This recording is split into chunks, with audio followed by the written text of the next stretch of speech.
Saturday Live!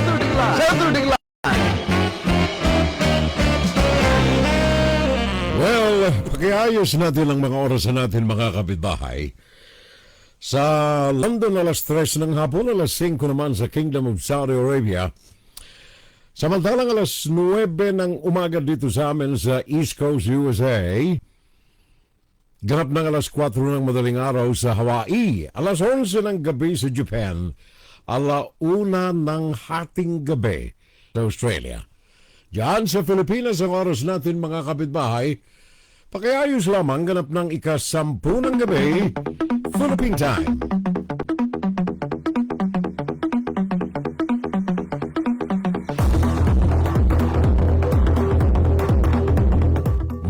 Magandang umaga sa mga kapitbahay natin dito sa Estados Unidos. Good morning from Alaska to California hanggang sa gitna, Chicago, Illinois, and of course, mga nandito sa amin sa East Coast, from New Hampshire, from, let me see, Massachusetts, Rhode Island, Virginia, New York, New Jersey. Good morning.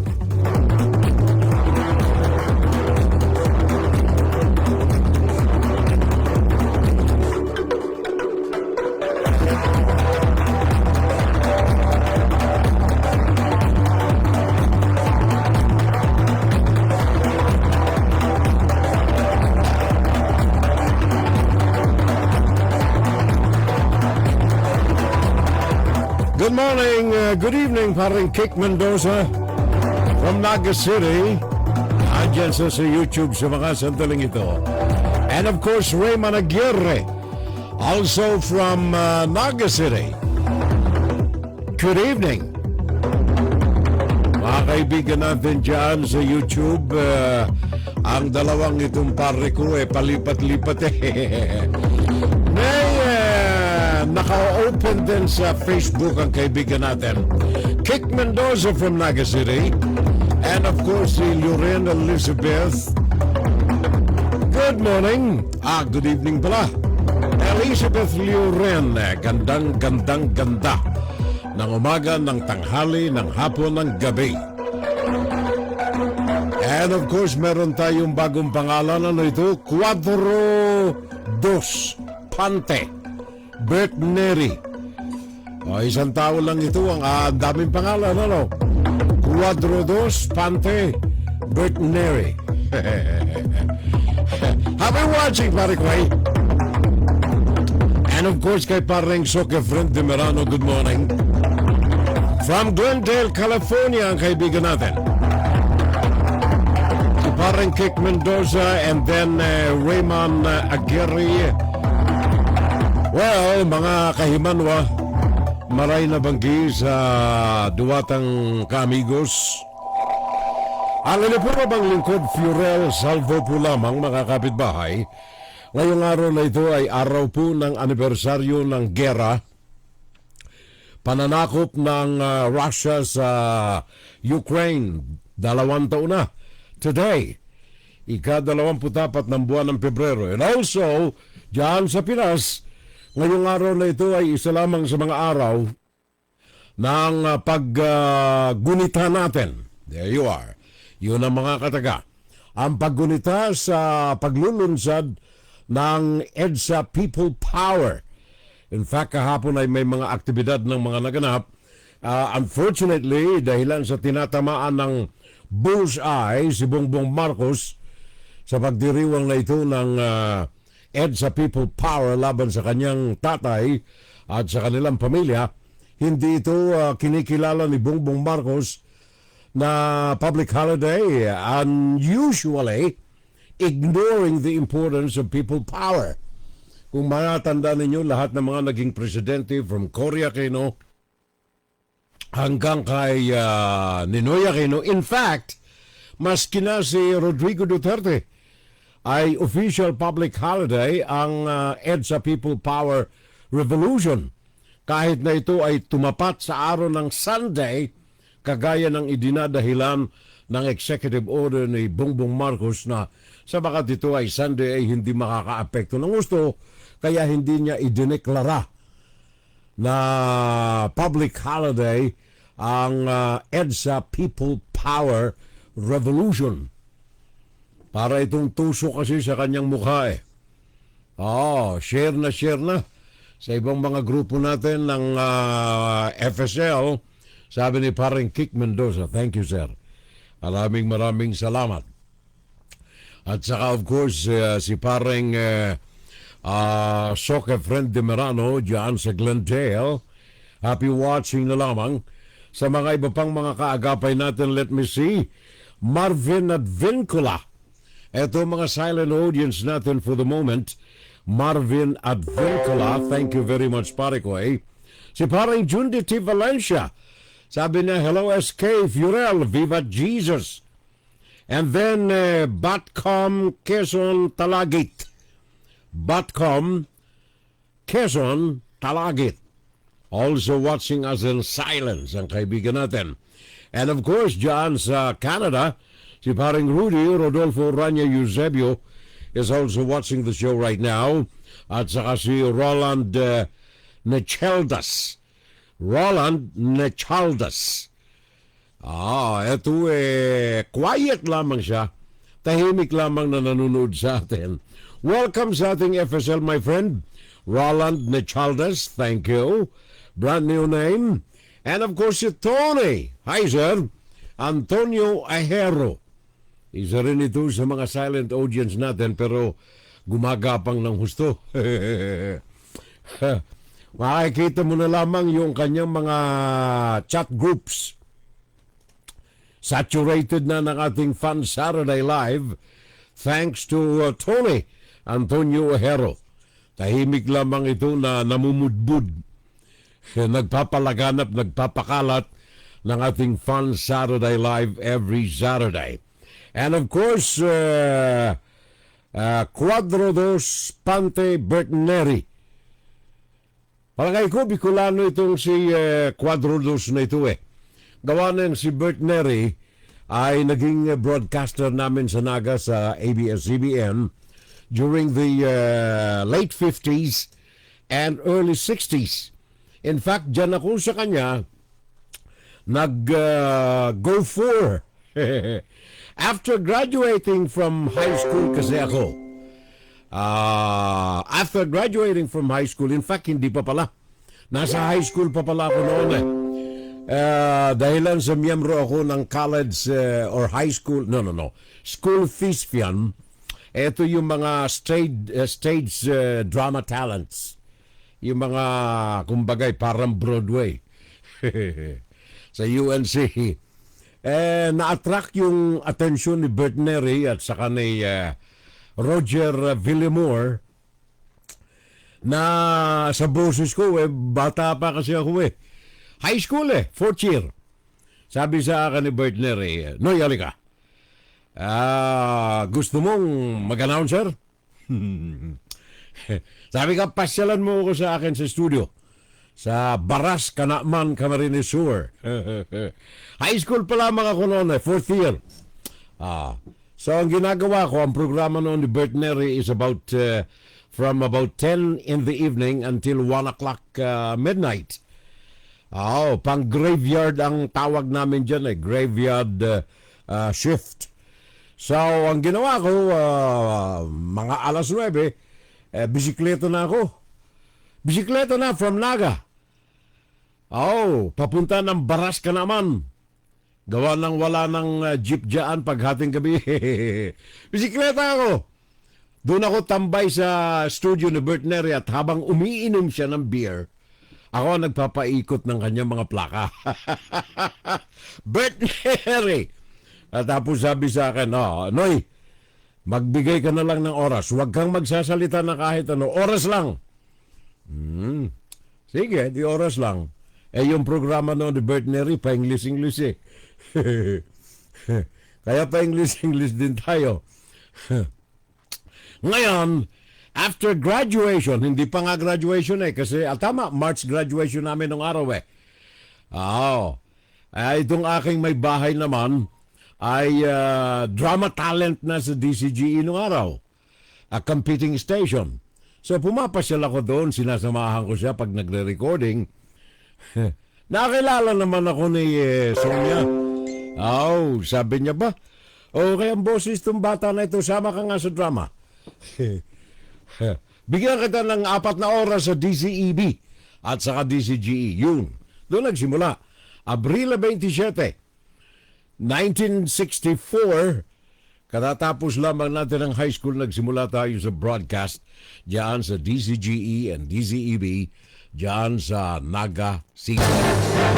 Pakinggan si Terrell Salvo tuwing Sabado dito sa FGS Web Radio para sa mga Pilipino. Yan ang ating maikling mahabang kasaysayan, pare ko. Cuadro dos Pante Bertneri. Tiga Naga siguro ito eh. And then of course, Susie Viola. Sabi niya, good morning po. Thank you, Susie. Maraming salamat. And of course, paring Nanding Fernando Diego Constantino.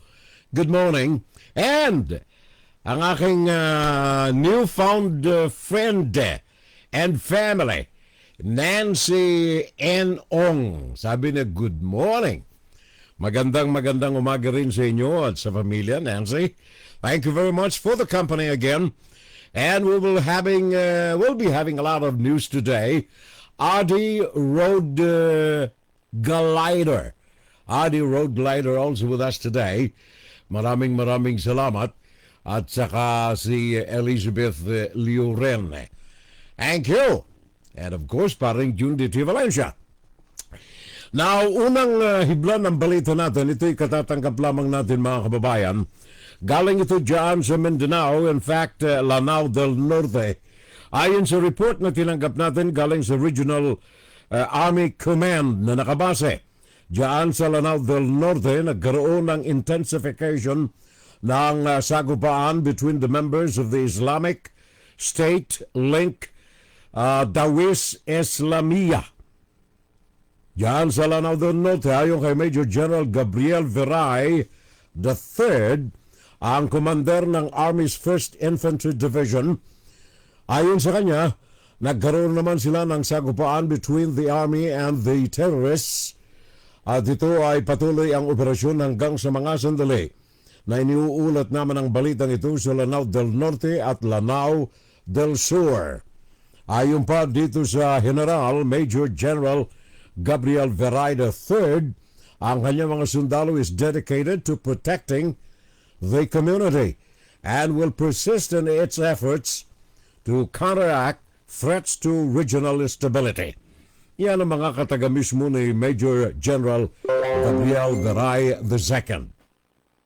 Si Colonel Billy De La Rosa, Deputy Commander ng Army's 103rd Infantry Brigade, ay nagsabi na ang unang sagupaan na naganap ngayong mga araw na ito, by the weekend, ay naganap kanila lamang ng alas 5 ng hapon. Alas 5 ng hapon araw ng Friday, diyan sa Pilipinas. 3 mga sundalo ang mga nangasugatan sa naturang sagupaan at ito ay isinugod kagad sa Iligan City Hospital at ang iba ay sa Camp Evangelista Station Hospital sa Cagayan de Oro City. So yun ang ating unang hibla ng balita, kapitbahay. And of course, ang Pilipinas, ngayong araw na ito, sapagkat ito ang ikalawang taon na sagupaan between the occupying forces ng Russia at ng nadidihadong Ukraine. Ang Department of Foreign Affairs ay inulit nito ang suporta sa pamahalaan ng Ukraine sa kalagitnaan ng patuloy na sagupaan sa pagitan ng Russia at saka ng Ukraine. Sa isang statement ngayong araw lamang na ito, today, Saturday, U.S. time, Eastern Standard Time, ang Department of Foreign Affairs diyan sa Pilipinas ay binigyan din ng pagpapahalaga ang pangangailangan sa komprehensibo at pangmatagalan na solusyon. Dali ha? Meron akong alarma kasi pag ganitong oras eh. Ano yung sinasabi ko? Komprehensibo at kailangan ay pangmatagalan na solusyon sa sagupaan na ito between Russia and Ukraine. Ito ang mga katagan na binitawan ng Pilipinas sa magitan ng Department of Foreign Affairs. The Philippines has articulated its principled position on Ukraine and has consistently supported Ukraine's sovereignty, independence, unity, and territorial integrity, voting in favor of the 6 resolutions of the United Nations General Assembly. That is emergency social session on Ukraine. So, ang ating palatuntunan at ang ating mga kadugong mga Pilipino sa mang dako ng daigdig, nakikiisa tayo sa ganitong panawagan at pananalangin at good wishes ng pamahalaang Pilipino sa mga anong tawag niyan, mga kahumans natin. Mga kadugo natin, mga kababayan natin, bagaman ibang nasyonalidad, para po sa kapayapaan dyan sa Ukraine. At kinukundi na rin natin itong mga ganitong uri ng mga balasubas na mga aktwasyones ng isang bansa. Hindi mo maisasantabi ang paghahalin tulad nito dyan sa China na kumukubkub sa mga karagatan dyan sa West Philippine Sea, napakalayo sa distansya sa kanilang mainland. Kung pag-uusapan natin ang tinatawag na exclusive economic zone na kung saan ay pinagkaisahan na aprubahan ng United Nations. Maring Raquel Pangilinan Blantucas Jing. Haba ng pangalan niya, ano ha? Mabuhay ang mga Loren at ang mga Kik Mendoza at ang mga Jeff, sabi ni Raquel Pangilinan Blantucas Jing. And of course, si Edwin Lara, ang ating kapatid sa hanabuhay dyan sa Garchiturena, sa Camarines Sur, nanonood sa atin. Parang Edwin, hindi ko pa na-email pero darating na yan dyan. Edwin Lara, pakinggan ninyo, may programa rin ito dyan. Bicol nga lang ang kanyang lingwahe. Kaya sa mga kababayan natin, mga Bicolano, ay endorse, isinusulong natin itong programa ng kaibigan natin, parang Edwin Lara. Diyos maray na banggi po. Sabi niya, thank you, Ed. On the way, siguro padadala ko na lang doon sa aking pamangkin nang nakakasiguro ako ng address. Pare ko, padala ko na lang siguro, but nandito na. Huwag kang mag-alala. Jeffrey Espinasiao, nakikinig po ako. Sabi ng kaibigan natin, thank you, Jeff. Maraming salamat. Magaling ito si Jeff napakagaling. Basahin ninyo yung kanyang mga posts sa mga groups, conversations. Ang galing, malaman, makatotohanan, makatao, makadiyos, at makatama. Yan ang kaibigan ko, Jeffrey Espinasiao. Thank you, Jeff. Maraming salamat.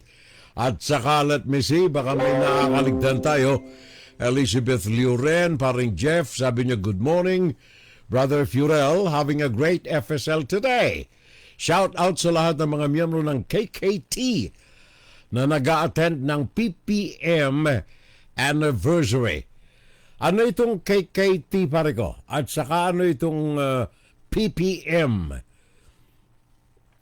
Sabi ni paring Jeff, China, layas kayo sa West Philippine Sea. Sabi ni paring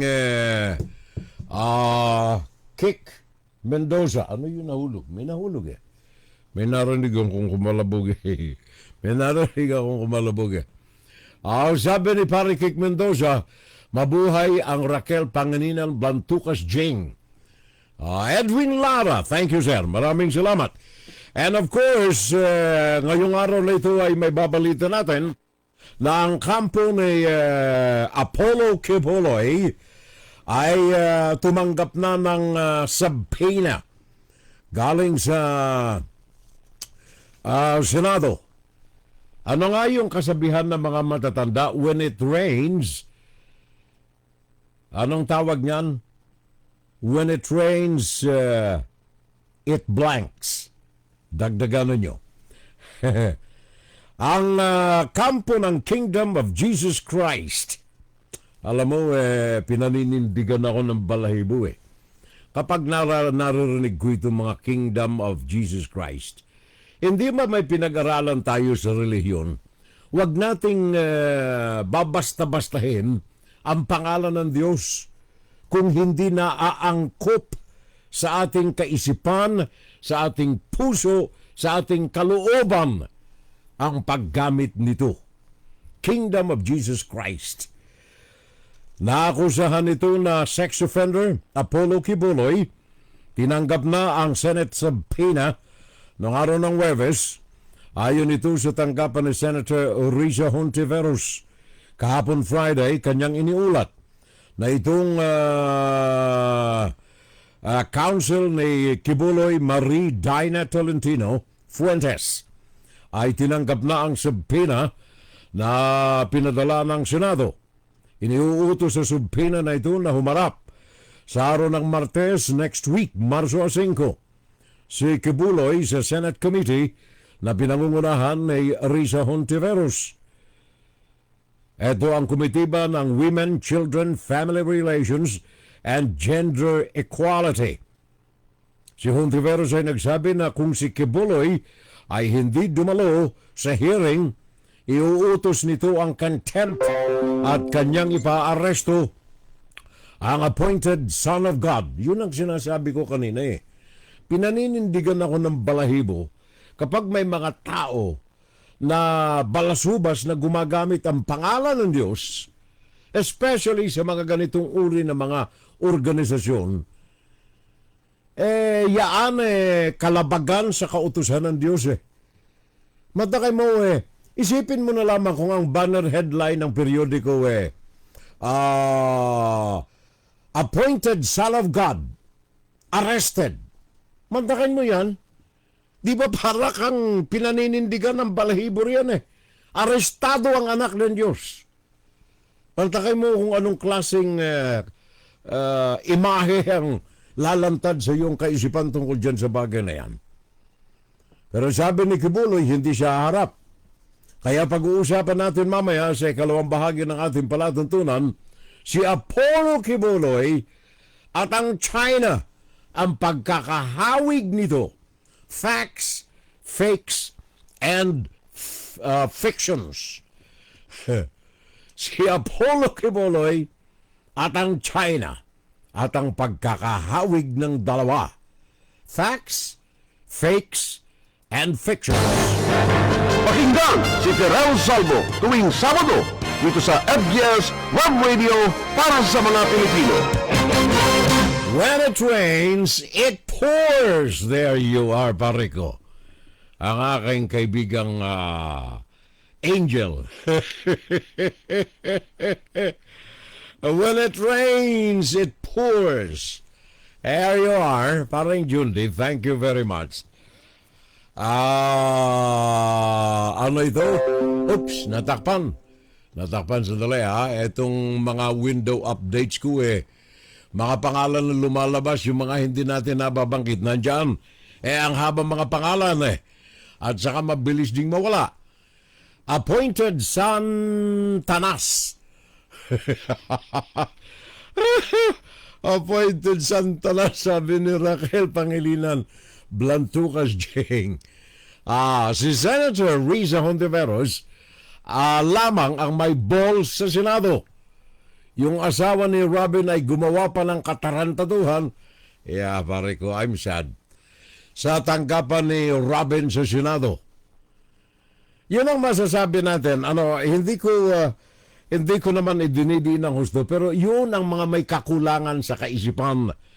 Kung wala ka noong pamantayan or standards na tinitingnan, ang paligid sa iyo pare-pareho na lamang Kaya, nawawalan ka, anong tawag niyan, unintentionally, nawawalan ka ng galang, ng respeto sa isang bagay sabagat wala kang ang pamantayan eh. Hindi mo alam na ito hindi pwede dito. Dito pwede. Dito hindi pwede. Diyan hindi pwede. Walang pamantayan eh. Ang sabi ng mga matatanda riyan, mal-edukado ka. Di ba? Yung nanay, tatay ko nung araw, gano'n eh. Mal-edukado ka. Wala kang edukasyon, wala kang alam. Yun ang problema riyan. Kaya nangyari roon sa opisina ni... sa bagay pare ko hindi ko naman minamaliit itong si Padilla, pero Mr. President, with the Ito.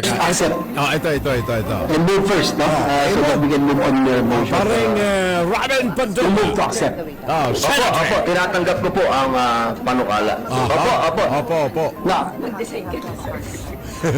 if you can make a Pinagtatawanan ng mga senador. that the body accepts the amendments in the nature of the substitute bill. Your Honor, you have to move first that sige, the body Pana. accepts the substitute bill. Hirap na Move nyo lang po. hirap yung mga senador na tumuro. Opo. I move. Englishin ko na to.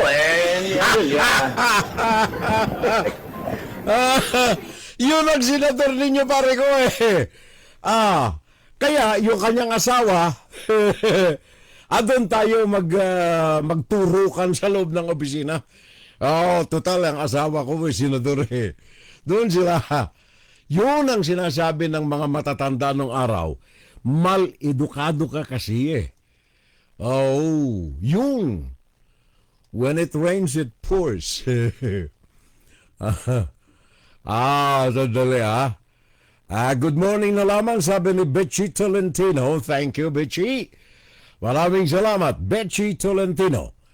Sabi ni Quiboloy, pinahinto niya ang earthquake. Sabi niya, earthquake stop. Ngayon pa stop niya ang Senate investigation. Tingnan natin. Sabi ni Parang Junity Valencia, Maray na aga Furel at sa Gabos. Sabi ni Paring Nixon and Torres at sa lahat ng mga listeners natin. Sabi ni Paring Nixon and Torres, pakipa-shoutout po kaming mga listeners dito sa Canada. Si Betchy Tolentino in Canada. Saan ka ngayon dyan sa Canada, Maricoy? Pinarurusahan kayo rin ng snow, ano? Kami rito katatapos-tapos lamang last few days ng snow. Diyan sa Canada, I don't know kung saan ngayon meron pa rin. Betchy Tolentino. And good morning from Murrieta, California, sabi ni Paring Rodmon. Lalo na dito sa Timken Company. Sa Shakatun.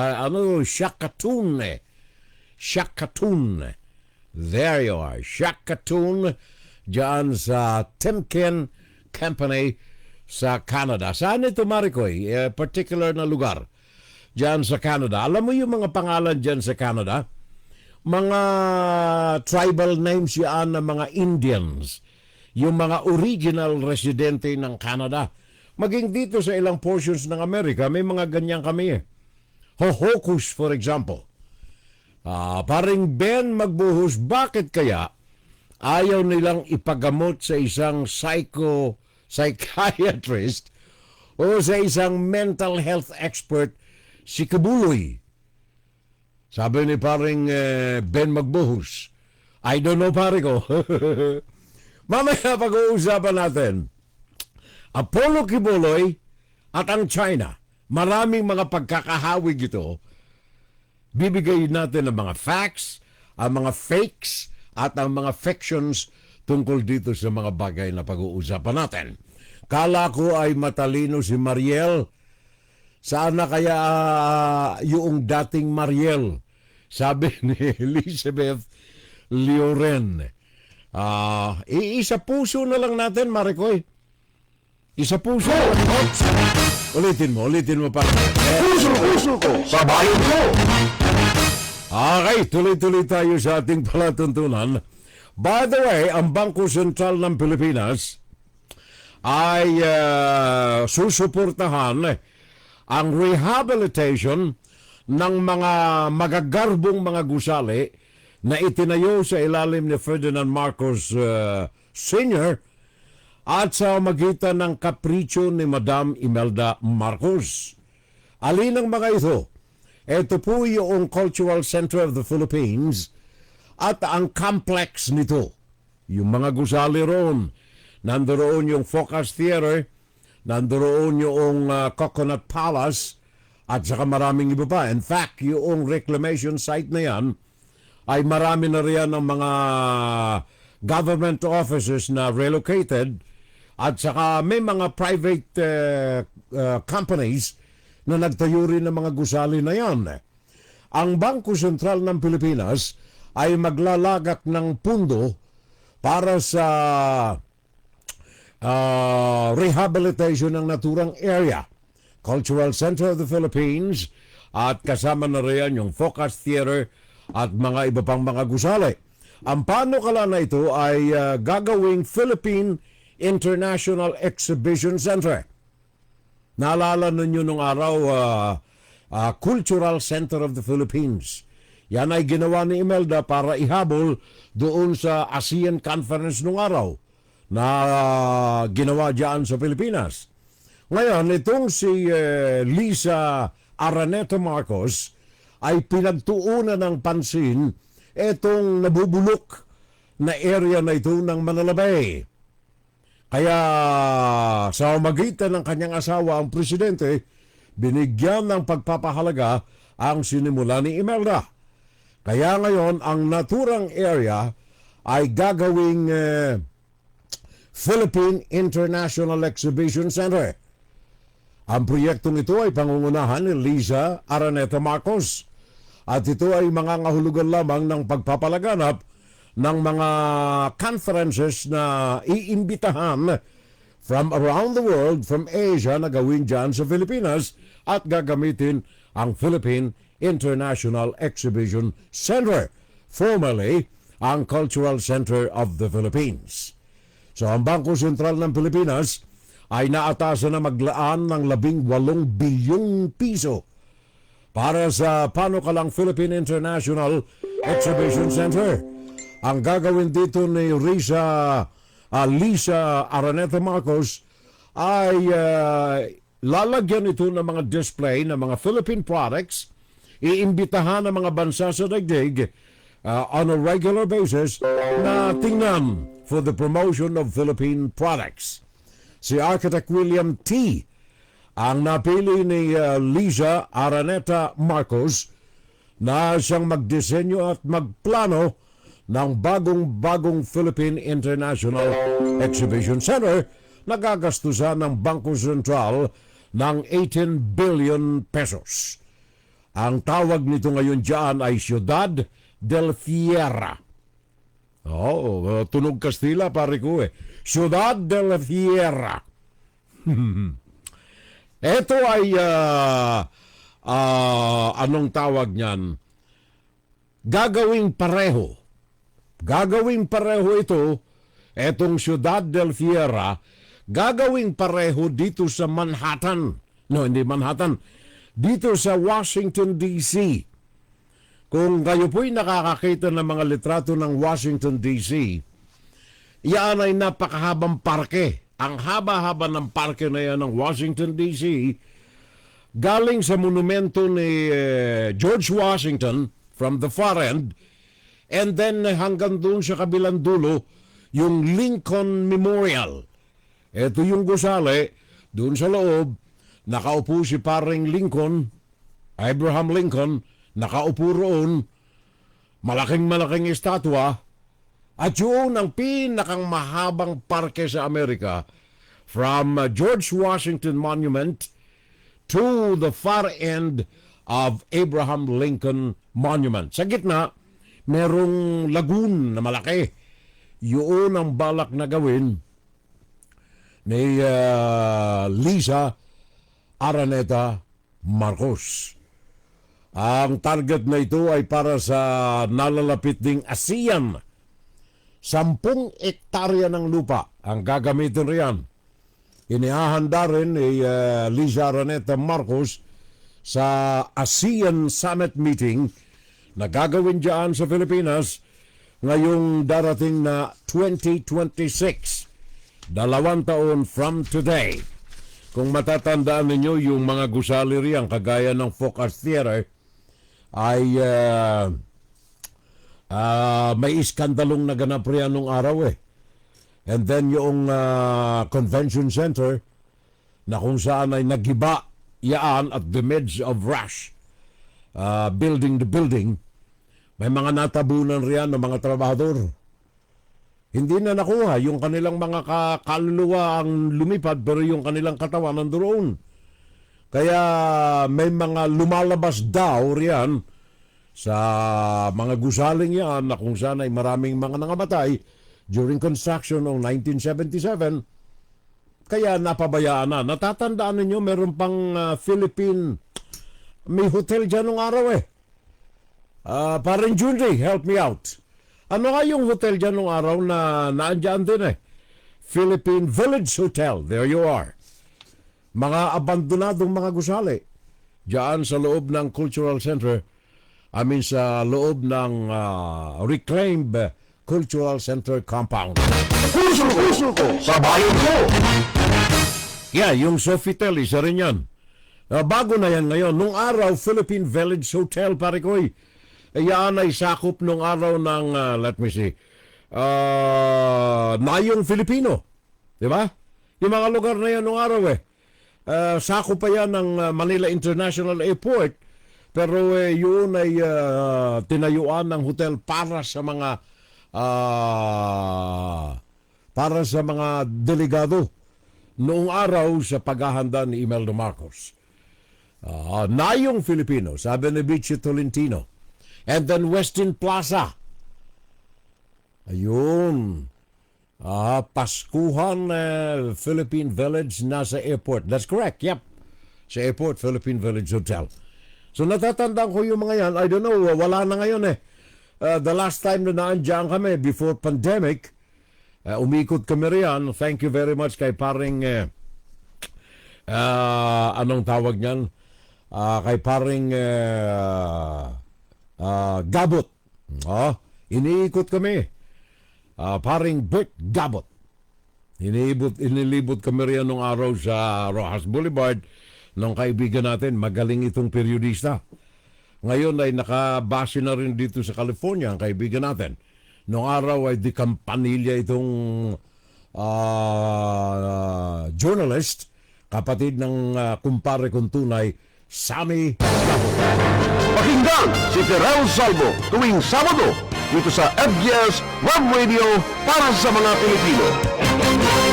Umuwi ako last January after 5 years. Ang dami na ng mga changes. Sabi ni Maring Bichi Tolentino. Pareho lang tayo, Marikoy. Ilang taon na ba? 2018 yung last ko riyan eh. Bago mag-pandemic eh. Kasi nung 2019, pauwi na kami. Disyembre nung araw, nabalitaan na yung Wuhan coronavirus ni Xi Jinping. Kaya kinansila namin yung huling biyahe. Ngayon, baka makauwi kami uli. Parang Kik Mendoza at saka Raymond Aguirre dyan sa YouTube. The airport in Clark, the airport sana ba? Big and beautiful na. Yes. Betsy Tolentino, thank you. At saka nilipat na nila yung Clark. There you are. Ngayon bumabalik yung mga aeroplano riyan ng Amerika. Nandiyan sa Clark. In fact, meron akong kaibigang nakatira riyan. In fact, isang executive diyan sa Clark. Sabi niya, pare ko, parang mga tutubi. Ang mga aeroplano, mga jet fighters at mga cargo planes ng Amerika diyan sa Clark. At ang Olongapo, buhay na naman. Puso ko sa bayan ko. Alala ko tuloy dito sa Amerika, yung pong lalaki na nag-assault, na nadyak, nanuntok, nanipa ng isang Pilipina, Phil Am. Dito sa New York, may ilang taon nang nakalilipas, That was, kailan ba nangyari ito? 2023. December of 2023. Nagtamo ng third degree na mga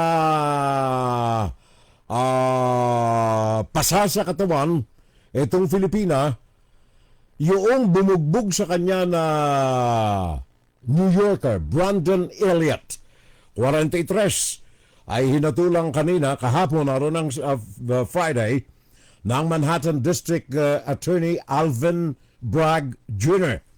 Hinatulan ito ng pagkakabilanggo ng 15 taon. Mabuti nga sa iyo, buisit ka. Brandon Elliott, 43 years old, ang bumiktima ng isang Phil-Am. Mabubulok ito ngayon sa 15 taong pagkakabilanggo. Pakinggan natin si Don Tagala ng TFC. Justice is served after the man who viciously assaulted a Filipina in a hate crime attack in New York is now behind bars. Manhattan District Attorney Alvin Bragg announced Wednesday Eastern Time that Brandon Elliott will serve 15 years in state prison. The sentence on Elliott is for the attack on then 65-year-old Vilma Carey 3 years ago in a New York City sidewalk. The 43-year-old in December pleaded guilty to 1 count of assault in the first degree as a hate crime and criminal possession of a weapon in the 3rd degree. The attack was captured in a surveillance video that showed Elliott knocking Carey to the ground with a forceful kick, then repeatedly stomping on her body and head. Elliott then hurled racial slurs against Carey. Elliott's sentence includes 5 years of post-release supervision. We stand with members of the AAPI community, and we stand against hate, and we will continue to seek accountability for anyone who engages in this type of hate-filled conduct. While I did not physically die that day, a portion of me did. A portion of me that made me think I could come to America 30 years ago and be accepted for who I am. Her daughter Elizabeth says perpetrators of such crime should be mentally well first before reintegrated to society.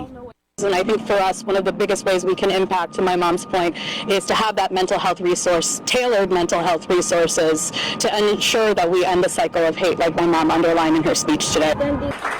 Don Tagala, ABS-CBN News, New York. Thank you, Don. Maraming salamat. Long time no see tayo.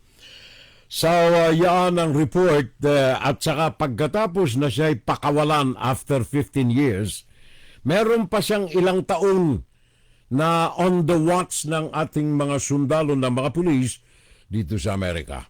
Ganyan ang justice.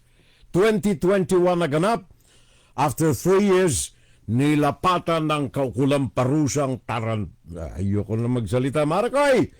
Roland Nicaldas. Rolly, thank you very much, pare ko, ha? Tahimik ka lamang riyan. Rodolfo Rania Yusef, you the same. At saka Marvin Advincula.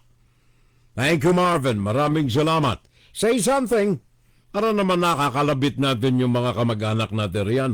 At saka ba, etong partner ko, ha? Long time no here, pare ko, eh. Ito yung partner ko, naging kasama ko sa broadcast na naga, black belter na Karate Kid, Clay Clavosilia. Na ako'y inilipat ng Radio Mindanao sa Maynila, sa DZXL. Nasa Maynila rin si Clay. Nasa sa PBS nung araw, Philippine Broadcasting. Clay Clavosilia. Parekoy, kumusta na tayo riyan at kumusta kay Manay, ha? Regards na lamang and thanks for the audience. And then si paring Fernando Diego Constantino, sabi na, good morning bro. Ang aking kapatid si Ate Nens. Happy Valentine, Ate Nens. Birthday niya kasi, Valentine's Day eh. Happy Valentine's, happy birthday, Ate Nens. Nena Salvo Mordeno. And then Elizabeth Liurene. Sabi niya, I'm done sharing, Fiorello. Thank you. Adi Road Glider, also watching us today. Iyo po, dakol ang Pante Sanaga, mga family name. Kala ko, dakul ang panty. Buti na lamang hindi waya dakul po ang pante sa naga. Eliza Benafin, also a brand new name. Thank you, Eliza. Maraming salamat, ha? Eliza Benafin. Thank you for watching our show. At saka Nancy Ong, good morning, sabi niya. Susie Viola, good morning. Efren Tormes, aba! Oh, si Efren. Taganaga rin ito si pare ko eh. Magaling itong anong trabaho ngayon ni Efren? Financial analyst, pare ko? Financial advisor, Efren Tormes. Also watching our show today from Naga City, I guess, or from Manila. Thank you, pare ko. Maraming salamat. And then Susie Viola, si paring Jeffrey, Raquel Pangilinan Blantucas Jing,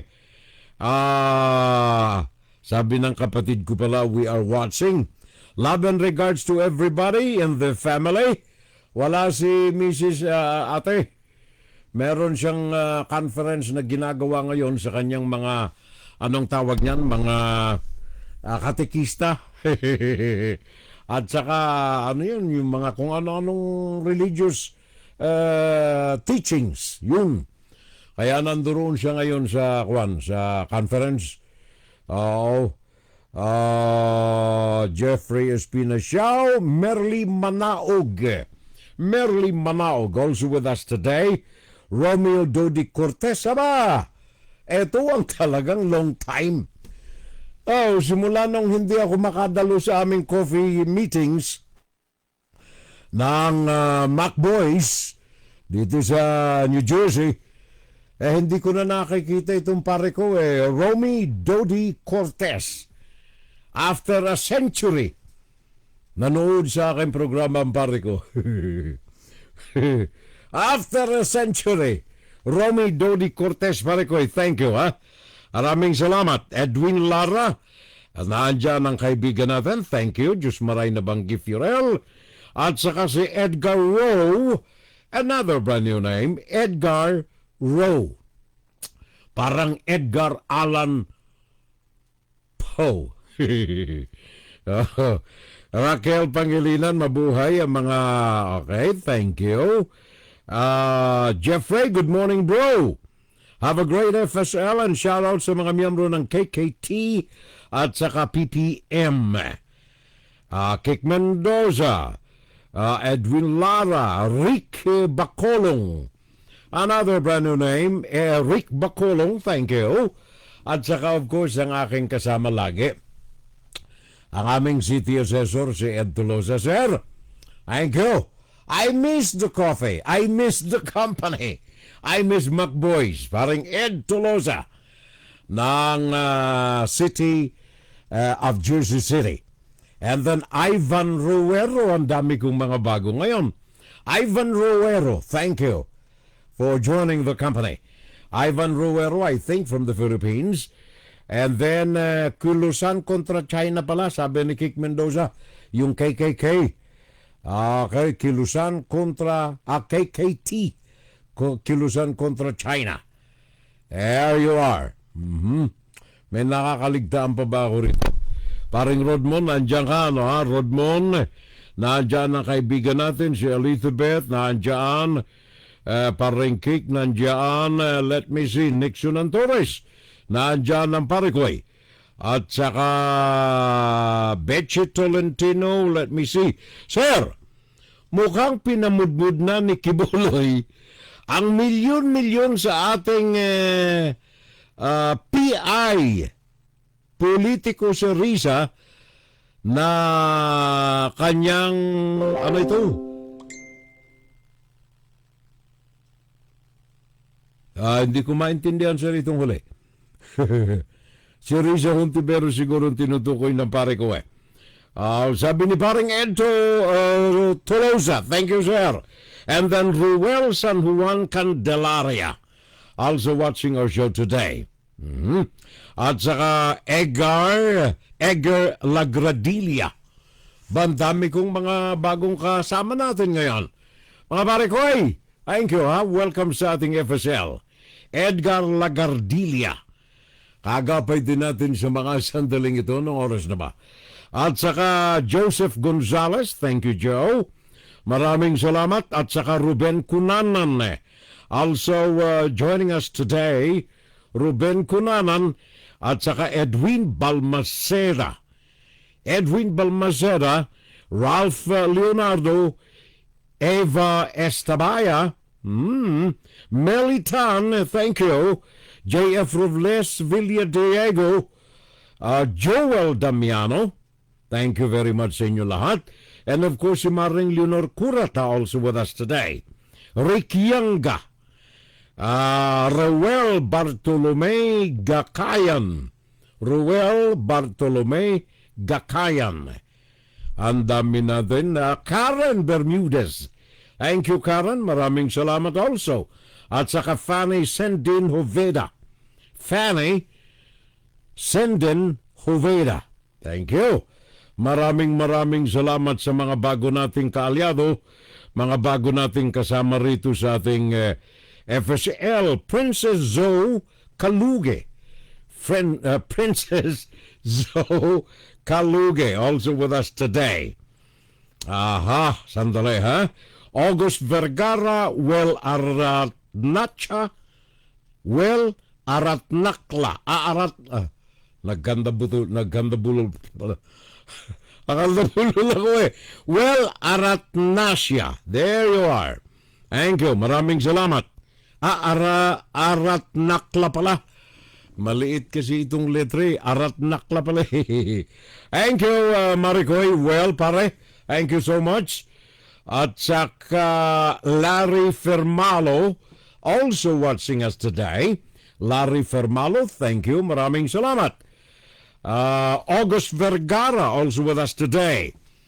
At ang aking magaling na over a cup of coffee. Hindi over a cup of coffee. Maricoy! Si Kaduro yun Naalala ko lang si Kaduro paring Manny. Manuel Caballero. Thank you, sir. Magaling ito, ha? Magaling ito si Manny. Manuel Caballero, Jimmy Gracia, thank you, Jimmy. Maria Dolores Santos, thank you so much. Vivian Lim, thank you. Janet Torres Bukobo. Aba, kumusta na tayo, Janet? Happy watching. Janet Torres Bukobo also with us today. At saka Helen Upeda. Helen Upeda. Thank you. Maraming salamat. Uwi ba kayo ng Pinas? Mga Maricoy, kayo mga nandito, Maring Janet. Naalala ko tuloy Nakita ko itong report ng Business Travelers Organization tungkol sa mga kalidad ng mga airports natin sa daigdig. Yung mga the best, number 1 ay ang Noi Boy International Airport sa Vietnam, number 1. Pangalawa ang Changi Airport sa Singapore. Pangatlo ay ang Hong Kong International Airport sa China. Pangapat ay ang Hamad International Airport sa Qatar. At ang panglima ay ang Narita International Airport sa Japan. Ngayon sa mga worst airports, nakaw, patawarin tayo. Mga pinakang masasamang airport paliparan sa buong daigdig. Number 1 ang Kuwait International Airport. Pinakang masama sa lahat ng mga masasama. Kuwait International Airport. Number 2, Almaty International Airport sa Kazakhstan. Tingnan niyo mga bansa, Una ay Kuwait. Pangalawa ay Kazakhstan. Ang pangatlo ay King Abdullah International Airport sa Saudi Arabia. At pang-apat, meron ba akong fanfare dyan, pang-apat? Sandali Ito. Pang-apat, mga kababayan ko.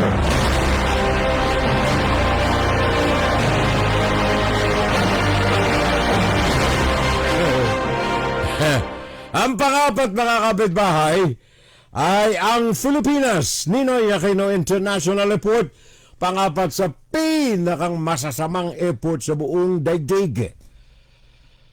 Kaya sana may magawa rito ang San Miguel Corporation, Mr. Ang. ikaw ang nanalo sa bidding sa Manila International Airport, sana pagandahin mo na ng husto. Sabagat ikaw ay pinagkalooban ng pagkakataon ng Philippine government na siyang mamahala rito for the next 15 years, 170.6 billion rehabilitation project ng Manila International Airport. Nasa sa inyo na ang notice of award at ito ay simula na kailangan ng SMC SAP and Company na maayos ang Manila International Airport. Yan ay nais ko lamang ipabot sabagat nakakahiya. Nakakahiya eh. Uuwi pa naman si Janet Bukobo. Daraan dyan sa Manila International Airport.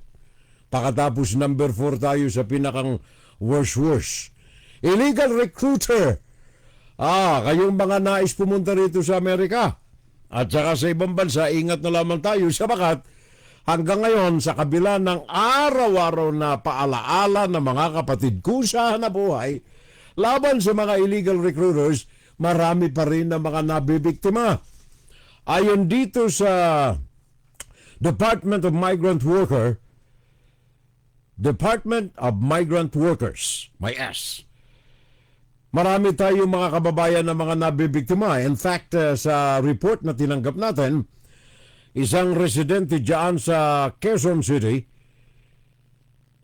Marjorie Almarez, 33 anyos, ito ay nasangkot sa scamming, pambibiktima ng maraming mga kababayan nating mga Pilipino na pinangangakuan ng mga trabaho sa iba't ibang panig ng daigdig, pero wala naman eh. Mantakay mo fruit picker sa Japan.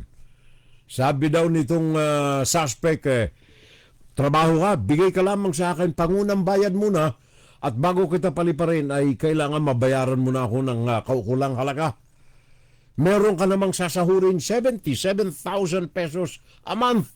Ala kang gagawin kundi mamitas lamang ng prutas doon sa Japan. Raniel Pawid ng News 5, pakinggan natin. Normal lang na nag-uusap ang lalaki at babaeng yan sa waiting area ng Department of Migrant Workers sa Mandaluyong kaninang umaga. Maya-maya, may inabot na pera ang lalaki sa babae. Rito na lumapit ang mga operatiba ng DMW at pulisya para hulihin ang babae na isang illegal recruiter umano. Ayon sa nagpakilalang biktimang si Alex, nitong Martes na makilala niya ang umano'y recruiter na si Marjorie, hindi niya tunay na pangalan. Nakita niya raw si Marjorie na may kinakausap na ibang aplikante sa labas ng DMW. Dahil sa kagustuhang agad makapag-abroad at makapagtrabaho, naengganyo siya sa alok na trabahong tagapitas ng prutas o fruit picking job sa Japan. Lalo na nang sabihin ni Marjorie na ang buwan ng sahod ay aabot daw sa 77,000 pesos. Si Marjorie na raw ang bahala sa pag-aayos ng lahat ng dokumento, pero may kailangan daw muna siyang bayaran. Hiningaan niya ako, sir, ng pira kaagad at yung Eric Kutukuti, 500 kaagad, sir. Kaninang umaga, humirit si Marjorie kay Alex ng mas malaking halaga para mauna raw itong makalipad. Para may process na yung papel ko, pinapahanda niya ako ng 13,500. Dito na nagduda si Alex kaya't humingi na siya ng tulong sa DMW at sa mga pulis. Agad nagsagawa ng entrapment operation at naaktuhan si Marjorie. Nitong February 21, nahuli rin ang isa umanong illegal recruiter sa Quiapo, Manila. Nag-aalok naman siya ng trabahong waiter sa Poland.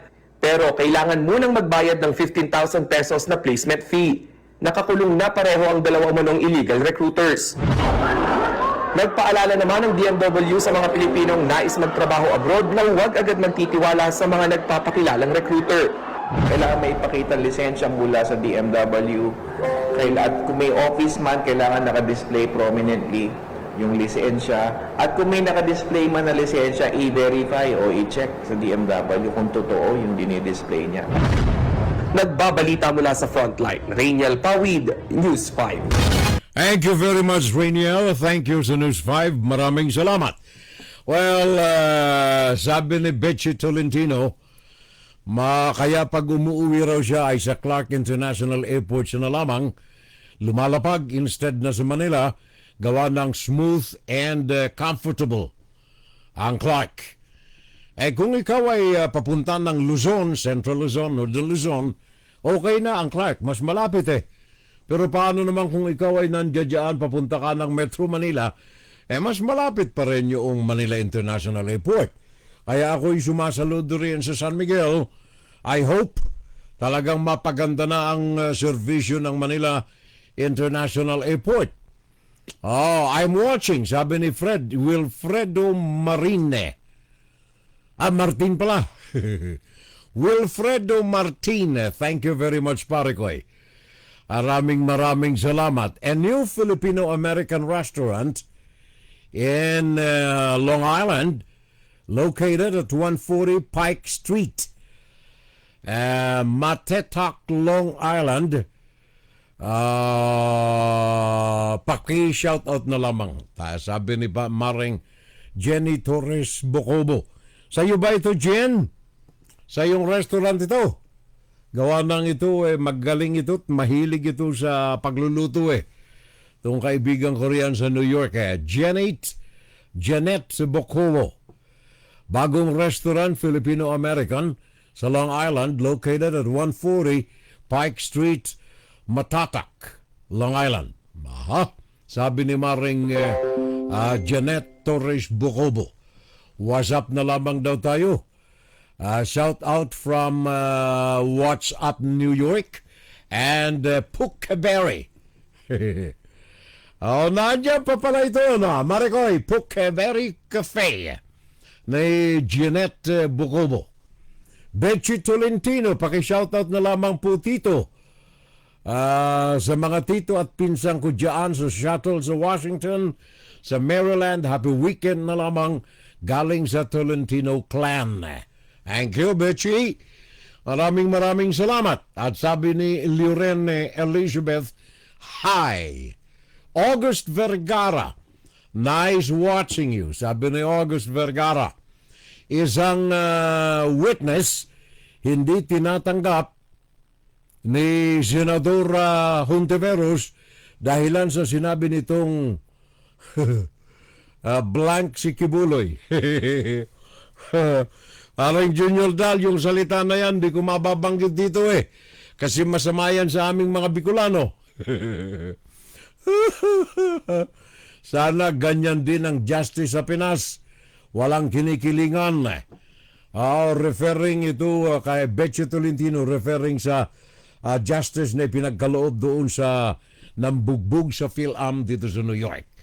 Justice is served. Ruel San Juan Candelaria, marami ng bagong mga gusali. Saan ito, pare ko? Sa Maynila? Okay.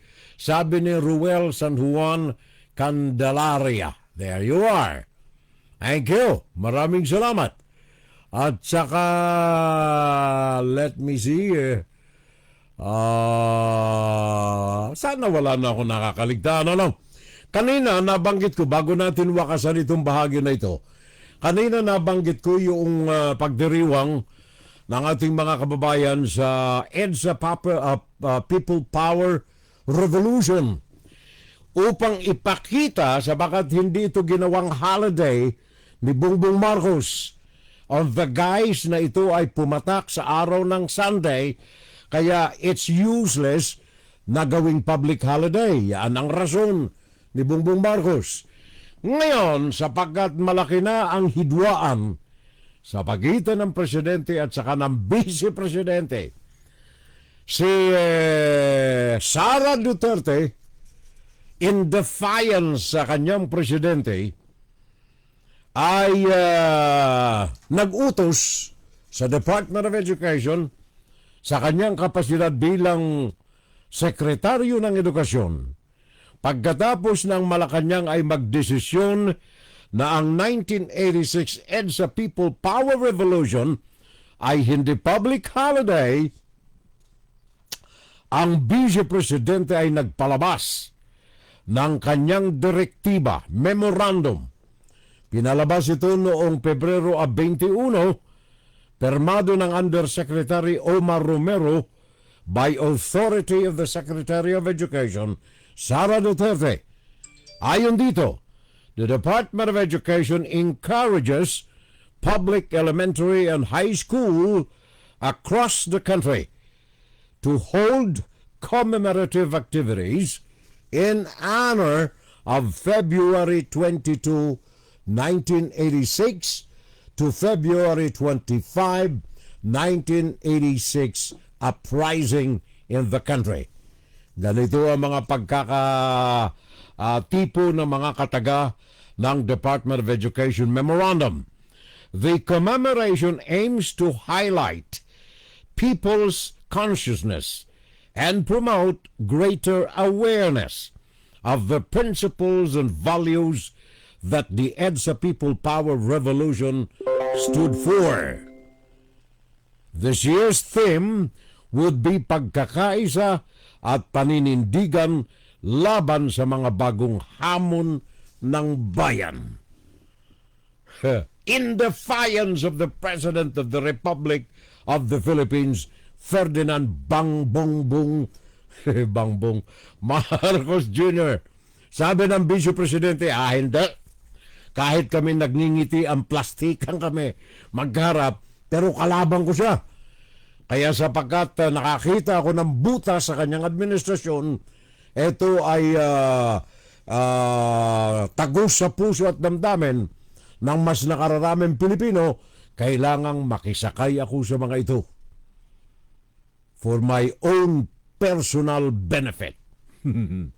Palabas yan ng memorandum ngayon. Department of Education, dated February 21, by authority of the Secretary. The Department of Education encourages public elementary, high school across the country to hold commemorative activities in honor of the February 22-25 uprising of the Filipino people. Okay. Okay, pare koy. Thank you, Madam VP. Maraming salamat. Ganyan lang sakayan lang talaga tayo riyan May galit kay Marcos, sakay tayo rito, mali ang ginawa ni Marcos Gawa ng mali naman talaga yung ginawa ni Marcos. Sa bagay, kung ikaw si Marcos, baka gayun din ang gawin mo Sabagat yung People Power Revolution was against the totalitarian, dictatorial, and military government of Ferdinand Marcos Sr. Kaya meron tayong EDSA People Power Revolution. At hindi totoo na sabagat ito ay pumatak ng Sunday, hindi na mahalaga. In fact, the same event happened December 8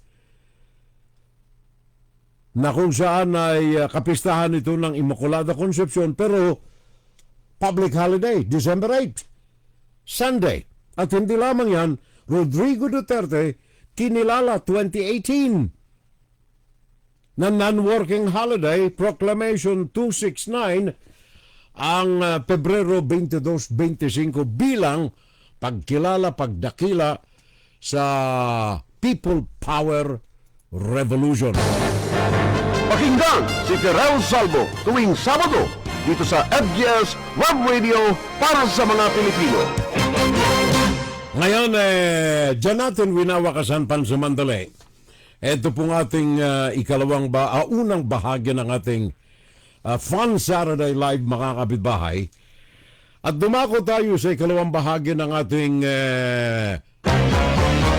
Fun Saturday Live! Saturday Live! Agapay pa rin po ang inyong abang lingkod. Pakinggan si Terrell Salvo tuwing Sabado dito sa FGS Web Radio para sa mga Pilipino. Na laging nagmamahal sa ating mga kababayan. Puso ko sa bayan ko. Of course, narito ngayon ang ating Insights. Insight, guro-guro, opinion, and Saturday Live. Ngayong araw na ito, mga kapitbahay, pag-uusapan natin, Maring Bitchy. Pag-uusapan natin ngayon itong star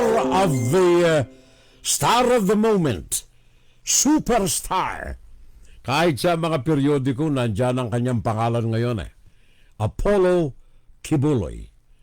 Ngayon, para medyo may kulay ng konti, hindi lamang si Apollo Quiboloy ang pag-uusapan natin ngayon. Ikumpara natin si Apollo Quiboloy sa China. Bakit sa China? Sabagat marami hong mga pagkakapareho si Apollo Quiboloy sa China. Marami ang mga pagkakasimilarities, pagkakapareho ni Apollo Quiboloy sa China. For example, eto, pakinggan ninyo, unahin ko itong China bago kay paring Apollo Quiboloy. Sa China, marami hong mga fakes doon. Pag-uusapan natin si Apollo Quiboloy at ang China, kaugnay na mga facts, mga katotohanan, mga fakes, mga palsipikado, at sa mga fictions, mga katang-isip. Etong dalawa kasi pareho headed by Xi Jinping of China. Kawawa ang mga kaibigan kong mga Chino marami ako mga kaibigan mga Chino. In fact, yung mga aking mga feeders, mga nagbibigay sa akin ng mga reports, mga tunay na mga democratic-minded Chinese sa Hong Kong, sa mainland China, marami ako mga kaibigan riyan. Kaya itong issue na ito ni Apollo Quiboloy, sabagat nagtatago siya ngayon dyan sa Hong Kong, naidawit tutuloy ang China. Si Apollo Quiboloy, ang China, ang pagkakahawig ng dalawa, ang mga facts, ang mga fakes, ang mga fictions. Like for example, sabi ko na unahin natin ng China. Parang June de Valencia. China, mga fakes and counterfeit. Tayo mga mahilig sa mga, anong tawag niyan, mga fashion designs. Ito ang unang-unang fake na ginagawa ng China. Medyo ilimit natin sa ilang mga issues lamang. Pag-usapan natin ngayon yung mga fashion designers, mga clothing, shoes, garments, etc., etc., etc. Ang China, very notorious po rito sa mga ganito. Wag na nating idawit pa yung mga technical things ng Europe, ng Amerika na ninanakaw ng China. Dito na lamang muna tayo sa mga factories. Ang mga lugar ng China, like for example, ang Putian City sa Fujian Province, ito ang sentro, sabi ng aking mga informants dyan sa China, ito ang sentro ng mga fake na gumagaya, nag-fake, nag-imitate ng mga class, mga dekalidad na mga name brands from Europe, from France, from Americas, from Italy, etc., etc. Kaya yung lugar na ito na Putian, I hope I'm pronouncing it correctly, diyan sa Fujian Province, ito ang isa raw sa mga sentro nito. In fact, sa income ng mga ito, mas grabe pa ang kinikita nitong mga factories, mga manufacturers na ito, doon sa mga peke na mga kinokopya yung mga name brands, American products, European products, mga magagaling na mga pangalan sa damit, sa sapatos, sa kung saan-saan, salamin, dito kinokopya. Ang ilan sa mga ito ay itong mga lugar na binanggit niya. Sa Beijing, yung kanilang Silk Street kung tawagin. Sa Yiwu Clothing Wholesale Market. Sa Shanghai, ang Xiangyang Road area. Sa Guangzhou, ang Baima Costume Market. Ito ang mga sentro na kung saan ay naglipa na ang mga palsipikadong mga produkto. Ngayon, paano nila ginagawa ang mga ito? Counterfeit. Pakinggan natin itong report na ito na ipinagkaloob sa atin ng kaibigan natin. Sa mga fake centers ng China, na kung saan ang negosyo ng palsipikadong mga designer products ay nangingibabaw ng husto. Before last year's Double 11 Shopping Festival, Chinese media The Paper conducted an undercover investigation in Yiwu's North Xiajuchun. There they found many merchants selling fake and inferior products. During the visit, the reporter went to several stores selling different items, and the findings were shocking. In the first toy store visited, the owner guided the reporter to an SUV parked at the door, where the trunk was filled with large Ultraman toys, priced from tens to dozens of yuan per kilogram. In a leather goods store, a Saint Laurent handbag that averages tens of thousands of yuan could be bought in Yiwu for just over 200 yuan with an authentic-looking label. In a wholesale clothing store, the reporter saw knockoffs of famous brands like North Face and Arc'teryx, priced at only a fraction of the originals. These discoveries further reflects the lies and deceptions behind China's prosperity, with the so-called number one village for live commerce mainly relying on selling counterfeit goods to make profits. China was once a manufacturing powerhouse, with many famous brands setting up original equipment manufacturing (OEM) factories there. These factories, having worked for a long time, mastered the designs and technology, enabling them to produce counterfeit products that are very similar. Take shoemaking, for instance. Putian in Fujian is famous for its shoe manufacturing. As part of China's coastal economic opening zone, this region also enjoys certain national preferential policies which attracted brands like Nike and Adidas to open OEM factories there, making Putian a key production and processing hub. However, what these famous brands didn't anticipate was that, with the sneaker market booming, Putian merchants sniffed out business opportunities and used their shoemaking skills to produce high-quality counterfeit sneakers to earn more profit margins. Some OEM factories even developed their counterfeit production lines, selling knockoffs worldwide. In 2007, New York police seized 300,000 pairs of counterfeit shoes from China, making Putian famous overseas as the capital of fake shoes. A Nike employee told the New York Times that he estimates 1 in every 3 Nike shoes globally was a counterfeit. In 2019, U.S. Customs and Border Protection seized thousands of counterfeit Nike shoes shipped from China at the port of Long Beach in Los Angeles. Despite increased efforts worldwide to crack down on counterfeit shoes, the root problem has not been eradicated. Nakita na ninyo. Yan ang ating mga facts and fakes diyan sa China. Paano nila ginagawa ito? Ito po ay itinuro sa atin punto por punto nitong kaibigan natin na ito na mga kaagapay natin diyan sa Hong Kong. Unang-una ay bibili sila ng produkto. For example, Nike shoes. Pagkatapos, reverse engineering dun sa Nike shoes. Isang paraan yan. Yan ang direct counterfeiting kung tawagin nila. Kukunin nila yung produkto, kukopyahin nila, hihiwa-hiwalayin nila, peraso por peraso, at pagkatapos ay kukuha sila ng sarili nilang mga materials, galing sa China, manufactured by China, at gagawin nila itong naturang gagayahin. First step, direct counterfeiting. Ang ikalawang forma nito ay imitation by slightly altering the original brand product. Kunyari, Nike. Yun ang sapatos. Anong spelling ng Nike? N-I-K-E. Nike. Ang gagawin ng China, the same. Kinopya na lahat. Ni-reverse engineer na yung sapatos. Pero para hindi sila mapagkabintangan na kinopya, yung N-I-K-E, gagawin nilang N-I-H-K-E. Nike.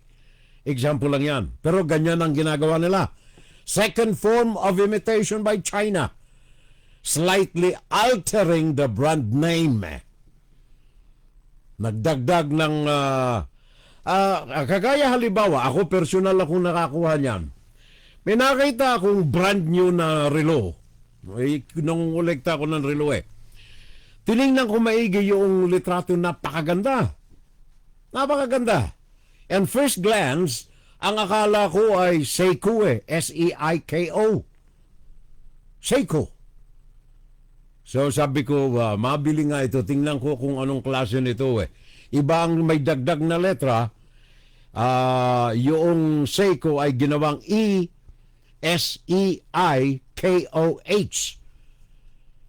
Pero parehong-pareho ng Seiko, maski yung logo, pareho So binili ko. Tiningnan ko lang. China, pare ko. Yun ang another example, altering slightly the brand name. Nung binuksan ko yung relo, gagaparanggot eh. Gaparanggot ang loob eh. Malaki yung kaha, gagaparanggot yung loob eh. Nilagyan lamang nila ng molder para hindi gumalaw yung mukha ng relo. Ang pangatlong uri ng registration, ng faking, ay bibili sila ng name brand. For example, again, Nike, for example. Walang distribution ng Nike sa China. Ang gagawin ng scrupulous businessman, makikipag-deal sa Nike.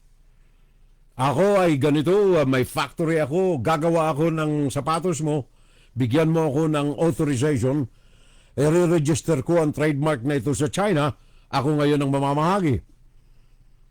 So yun namang original ownership ng Nike sa Amerika, pumirma ng kasunduan sa Chinese businessman.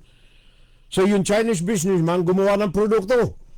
Ang kaso ang ginawa ng China, dalawang uri ng Nike. Isang original na Nike, depende doon sa kasunduan nila sa kontrata, at isang uri ng Nike na locally produced. Yun ang nasa mga merkado ngayon sa Beijing, Silk Street, sa Yihu Clothing Wholesale Market, sa Shanghai Jiangyang Road, sa Guangzhou Balma Costume Market, at sa iba pa.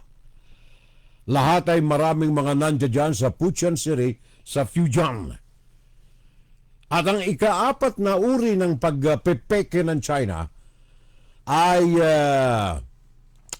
ang pagkuha mismo ng dealership, hindi manufacturing, distributorship sa China. Siyempre, yung produkto pupunta roon eh. Kukopyahin nila ngayon yung mga produkto. And this is true sa mga food companies dyan sa China. Ang masaklap nito, when it comes to food, meron tayong nakuha ritong report, yung ginagawang mga, anong tawag niyan, meat manufacturing companies na gumagawa ng mga synthetic na mga karne. Hindi mo mapagkakamalan na ito ay hindi original na beef. Baka, sa bakat ang pagkakagawa nito, ang imitation nitong synthetic meat na ito, ay mas talagang very, very, very close semblance sa original Due to the high baka. cost of beef, which is approximately 160 to 180 yen, 22 to 26 USD per kilogram, businesses often cut costs by using cheaper meats such as chicken, duck, or pork, which cost around 20 yuan, 3 USD per kilogram, to create synthetic meat. To enhance the beef flavor, they add ingredients like beef essence or beef tendons. After these ingredients are mixed and marinated, gelatin is then added to mimic the texture of beef, making it chewy and elastic. Some manufacturers even craft a beef-like surface texture, making it hard to distinguish from real beef. Other sellers use leftover beef scraps, such as lymph nodes and internal organs, to produce fake beef. These low-cost scraps are ground into minced meat, mixed with additives to produce synthetic minced meat, fooling consumers into thinking it's real minced beef. To cut even more costs, some unscrupulous businesses opt for using meat from deceased cows or aged sows to make fake beef. To make the fake beef's color resemble fresh beef, they add coloring agents such as carmine and nitrates. There are even some reckless merchants who simply combine eggs and starch or use plant protein to create a kind of composite meat. They then add various additives to make this substance closely resemble real beef in appearance and texture, though it contains no meat at all. You see, no meat at all. Mga synthetics. Ang masaklap pa nito yung mga tinapon na mga parte, mga intestine ng kung ano-ano, pinaghahalo-halo. Yun ay hinahaluan ng kung ano-anong mga coloring mixtures para magmukhang beef. Yun ang masaklap. Yun ang facts, ang fakes, at saka ang fiction diyan sa China. Kaya beware tayo riyan. Ang kawawa nito, yung mga kababayan natin dyan sa China, mga kaibigan natin, mga Chinese, mga mamamayan, ordinaryong mamamayan ng China, na naluloko ng mga ito. Kagaya ng mga ordinaryong mga mamamayan natin dyan sa Pilipinas, na naluloko ng Son of God. Parehong-pareho. Panluloko ang aplikasyon na ginagawa. Panluloko. Facts, fakes, and fictions. Tingnan natin si Quiboloy, for example, mga kababayan ko. Apollo Quiboloy. Dito tayo sa mga facts muna, mga katotohanan. Ito ay pinabubulaanan na hindi totoo. Dito muna tayo. Simulan natin dito sa Amerika. November 10, 2021, ang gobyerno ng Amerika, ang federal government, nagpalabas ng pag-aresto labang kay Quiboloy.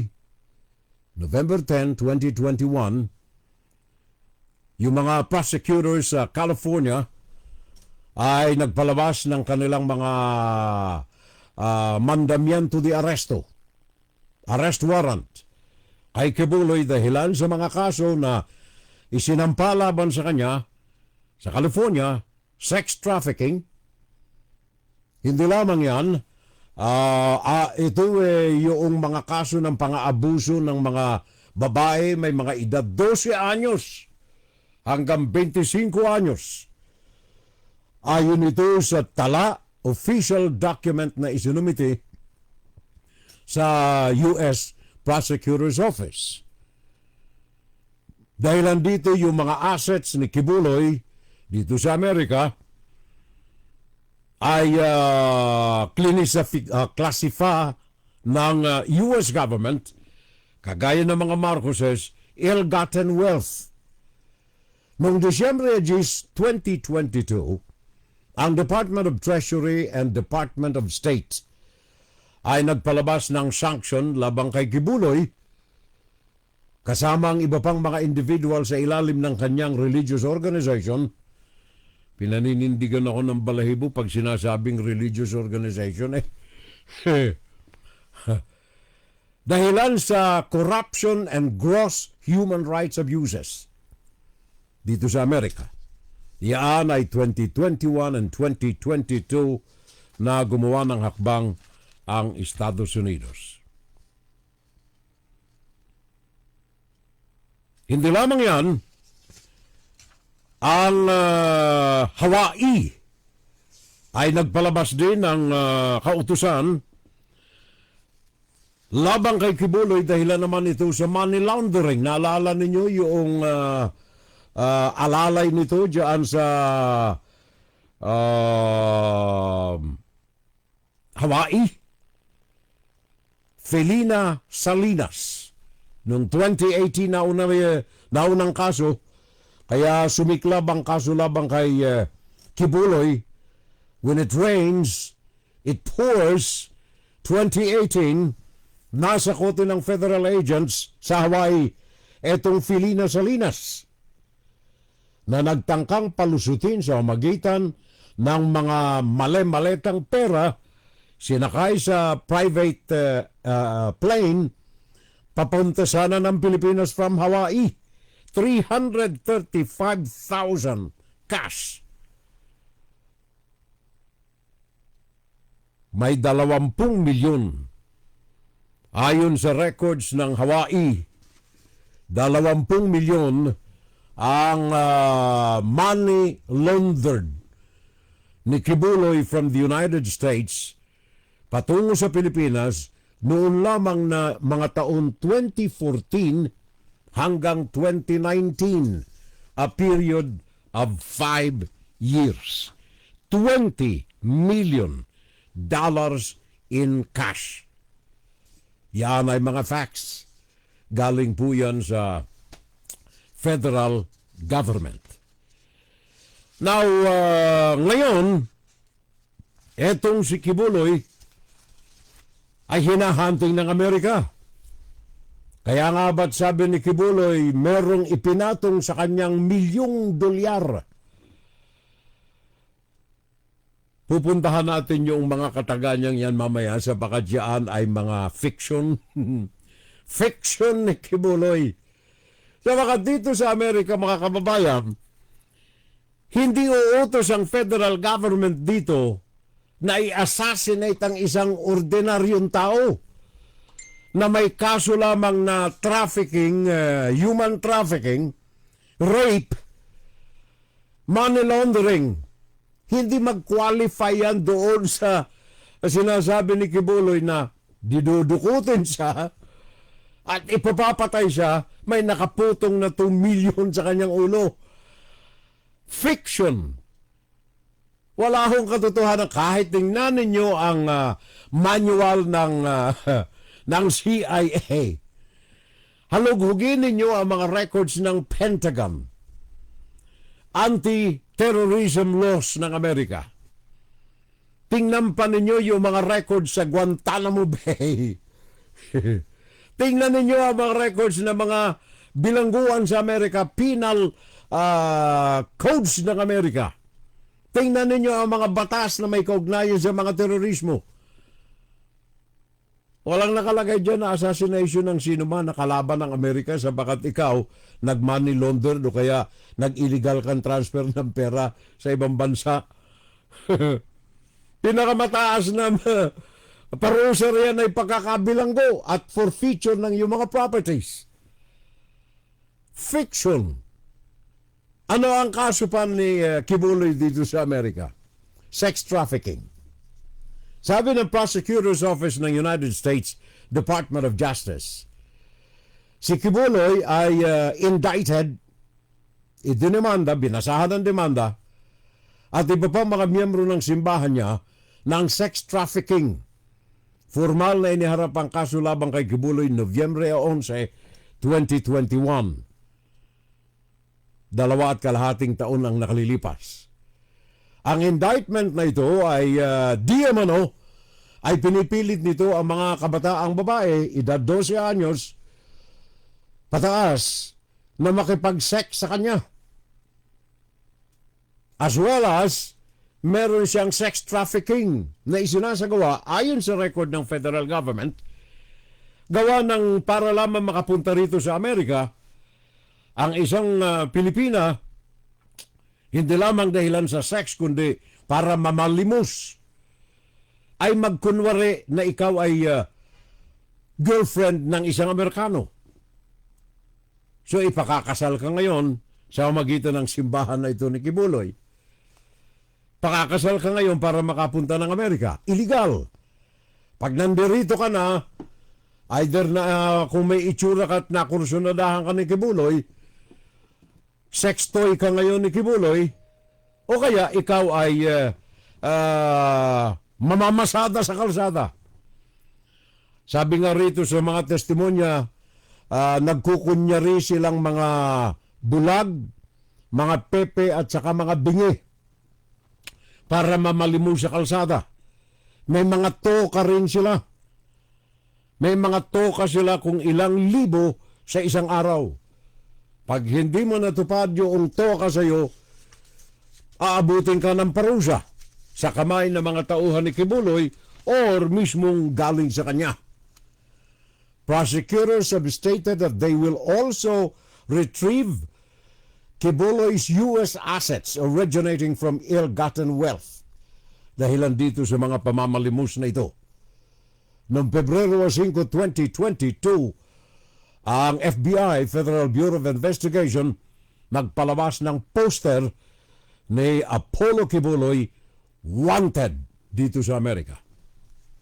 Yan ay dahilan dito sa mga kaso na ito ni Quiboloy. Now, kung ang mga kinakalap nitong mga pinipuwersa na mamalimos diyan dito sa Amerika at sa iba pang mga bansa. By the way, di lamang sa Amerika, ha? Meron siyang mga periodiko na nagpapalaganap ng kanilang samahan sa iba't ibang panig ng daigdig. At ito'y hindi lamang dito sa Amerika ginagawa, kahit sa ibang mga bansa na kaya nilang lukuhin ng mga tao.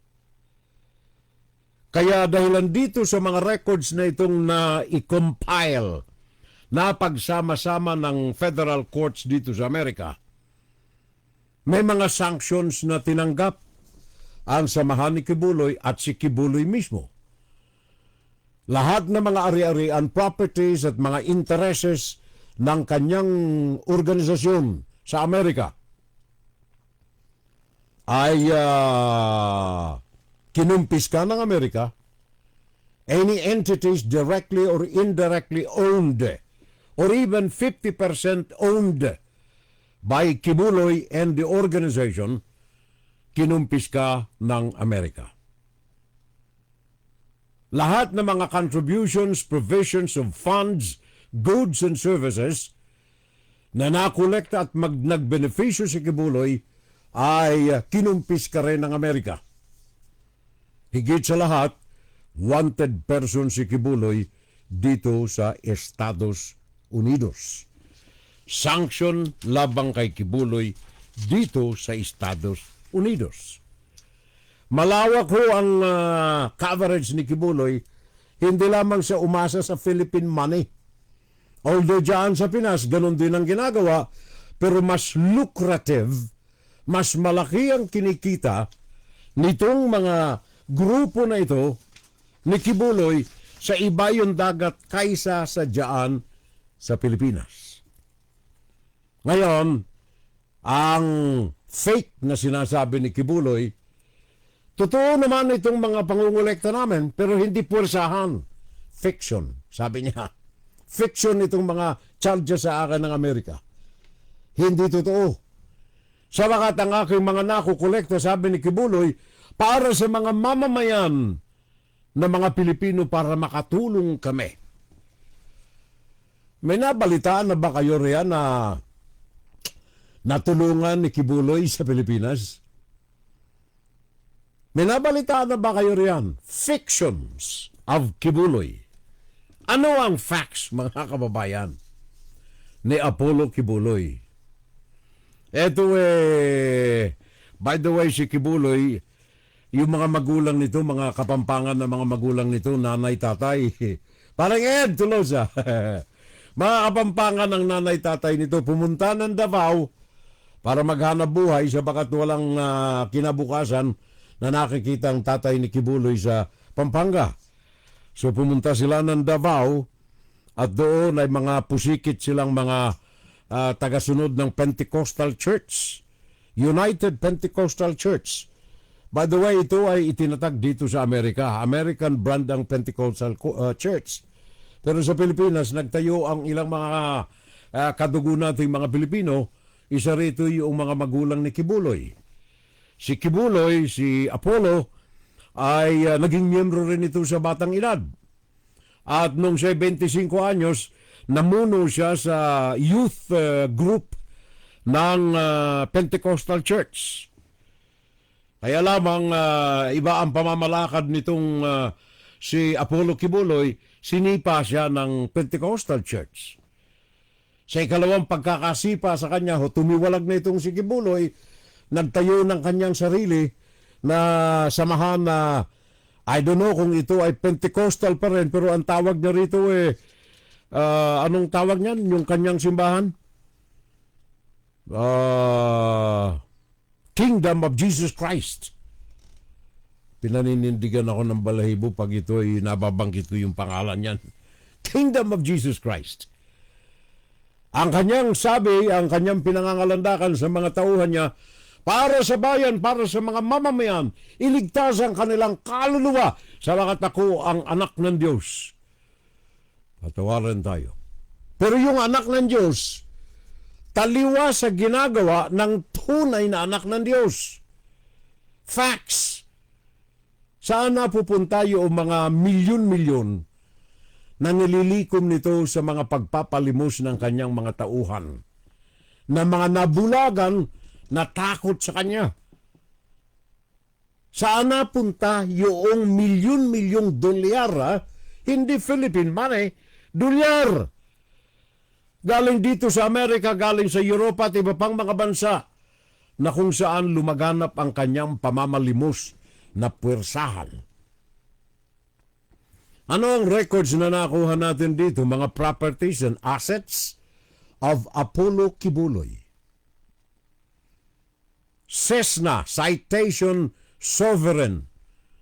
Eroplano ito. Private aircraft. Market value $20 million US dollars. Cessna Citation Sovereign. Sa kanya ito. Hindi ito sa taong bayan. Helicopter. Ito yung sinasakyan, sabi nung isang testigo ni Apollo Quiboloy, ni Risa Ontiveros. Etong Cessna helicopter nito, Bell 429. Ito yung sinakyan ni Sara Duterte at saka ni Rodrigo Duterte nang pumunta sa kanyang mansion, 10-hectare mansion sa bulubundukin ng Davao, na kung saan doon lumalapag ang helicopter ni Quiboloy, and at one time may dalang mga nakasako-sako na armas na nang umalis ang eroplano, ang helicopter, tangay na ng mga Dutertes. Bell 429 helicopter. Luxury cars. Mga mamahalin, Mercedes-Benz, Porsche, at kung ano-ano pa. Kaya kung mapupuntahan ninyo yung garahe ni Quiboloy diyan sa kanyang palasyo sa Davao, mamamangha kayo Mahaba ang kanyang garahehan. Ang disenyo ng kanyang garahe maganda. Pampalasyo talaga. At hindi lamang sa Pilipinas, by the way, dito sa Amerika, ayon dito sa federal government, U.S. real estate holdings ni Quiboloy. $1 million mansion sa Calabasas, California. Etong Calabasas po, hilera ito dyan sa California, Hollywood, sa may karagatan ng Pasifiko, na ang mga bahay dyan milyon-milyon Diyan nakatira ang mga pamusong mga personalities sa movies, sa television, sa politika. $1 million mansion sa Calabasas, California, pag-aari ni Apollo Quiboloy. Las Vegas, Nevada, sa Quiboloy, Hawaii, may mga properties din dyan si Apollo Quiboloy ayon sa US federal government. Assets na kinumpiska na ng Estados Unidos. Las Vegas, Nevada, Quiboloy, Hawaii, at sa Calabasas, California. And of course, yung kanilang main headquarters diyan sa Vanois, diyan sa California. Sinalakay na rin ito ng mga FBI noong 2021 at kinumpiska ang naturang ari-arian nang matuklasan yung mga paglilipat ng pera noong 2018 from Hawaii na siyang nagsiklab ng mitsa ng pag-iimbestiga sa Kingdom of Jesus Christ ni Apollo Quiboloy. And then hindi lamang yan, diyan sa Pilipinas, yung tinatawag niyang Sacred Mountain.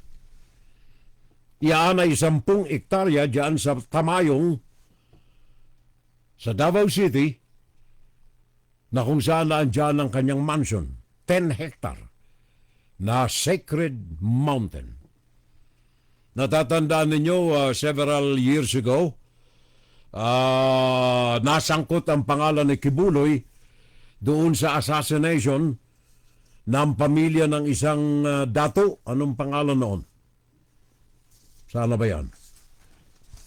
Merong dato riyan na katabing lupa, pag-aari, ancestral properties ng mga natives dyan sa, there you are, dyan sa Davao, na kung saan ay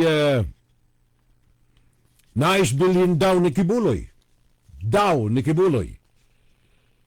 Kaya lamang ayon nitong mga may-ari na ibenta kay Quiboloy, natagpuan na lamang na patay ang buong pamilya, massacred na mga di umunoy mga miyembro ng NPA, pero sabi nila mga tauhan ito ni Quiboloy, unresolved case ng pamilya na massacred kapitbahay ni Quiboloy diyan sa Sacred Mountain. Ang ilan pa sa mga properties ni Quiboloy noong 2000, 24 years ago, may itinayo si Quiboloy na eskwelahan, Jose Maria College. Pinangalan ito sa kanyang nanay. Hindi lamang yan, meron siyang Sunshine Media Network International. Siya ang presidente, siya ang CEO, at saka 17 na radio stations sa buong bansa. Radio stations, pare ko. Si Quiboloy. 2 mga newspapers, ito yung binanggit ko kanina, na ang isa rito ay Pinas. Yung isa ay sikat, yung Pinas ay global. Ayon sa mga records na nakuha natin, ang Pinas ay pinamamahagi ng kanyang mga tauhan sa Kingdom of Jesus Christ sa iba't ibang panig ng daigdig. Promotional newspaper para sa kanilang samahan, para mahikayat, marahuyo sa pangungulekta ng pera para kay Quiboloy. 2 newspapers. And then, yung may bago ngayon, 18 hectares. Malaki. 18 hektarya na kung saan ay tatayuan ng pinakang malaming stadium o kaya dome. Natalo pa ang Iglesia ni Cristo dyan sa Bulacan sa laki ng naturang dome na ito na itinatayo sa 18 hektaryang lupain ni Quiboloy. 75,000 capacity. 75,000 capacity. Malaki pa kaysa sa doon sa Iglesia ni Cristong Arena diyan sa Bulacan. Nakita na ninyo. Yun ang mga pera na napuntahan ng itong mga tauhan ng Kingdom of Jesus Christ na may mga kota kung saan man kayo naka-assign. Dito sa Amerika, dolyar ang kota. Yan ay mga facts, yan ay mga records na galing sa federal government ng Estados Unidos at galing yan dyan mismo sa investigative journalists natin dyan sa Pilipinas. Kung kayo ay nakursunadahan pa ni Quiboloy, delikado kayo. Ayaw ninyong makisiping sa kanya, mati kayo. Bagaman ang mga ito ay sabi ni Quiboloy ay fake and fiction. Ano yung pagmamalaki pa ni Quiboloy di sa mga issue na ito ng mga panggagahasa sa kanya? Pinag-aagawan nila ako Binata ako, magandang lalaki, anak ng Diyos. Lahat ng mga ito ay nag-aagawan para lamang makasiping ako sa bakat ako'y mayaman, milyonaryo ako. At ang pagsiping sa akin ay nangangahulugan ng gloria sa kanila at yaman sa kanila. Pakinggan muna natin itong balita tungkol dyan. Jesus Christ pastor Apollo Quiboloy breaks his silence on John's allegations that he has been raping his women followers for years. Quiboloy claims that those women who are accusing him of rape are actually, quote-unquote, fighting over him because he is single and rich. These women, he says, are all wanting to be his wife, so they will eventually get his wealth, which Quiboloy adds will never happen. And for failing to get what they want, he says, these women accepted bribes and are now accusing him of rape. The 74-year-old Quiboloy says he doesn't want to show his face because he has so many threats. Quiboloy's pronouncement was in response to the testimony of alleged former KNGC female members before the Senate Committee on Women, Children, Family Relations, and Gender Equality. In those 2 hearings, 2 batches of alleged former KNGC members claimed that they were offered to the pastor by senior pastoral members of KJAC months after joining the ministry. Some of these women, a number of them are foreigners, claim that they were raped by Quiboloy even before their 18th birthday. He admits that his followers are soliciting, but insists that such quote-unquote sacrifice stems from their desire to help the poor. Quiboloy says every single centavo they give to poor communities and areas affected by disasters or calamities. May nabalitaan na ba kayong nakatanggap ng abuloy galing dyan sa grupo ni Quiboloy? Para daw sa mga mahihirap in cases of disasters and calamity. At sa bakat siya'y guwapo, magandang lalaki, mayaman, ang mga babae anong tawag niya, nag-aagawan sa kanya na siya'y makasiping. Makasiping. Single ako, kaya pinag-aagawan ako.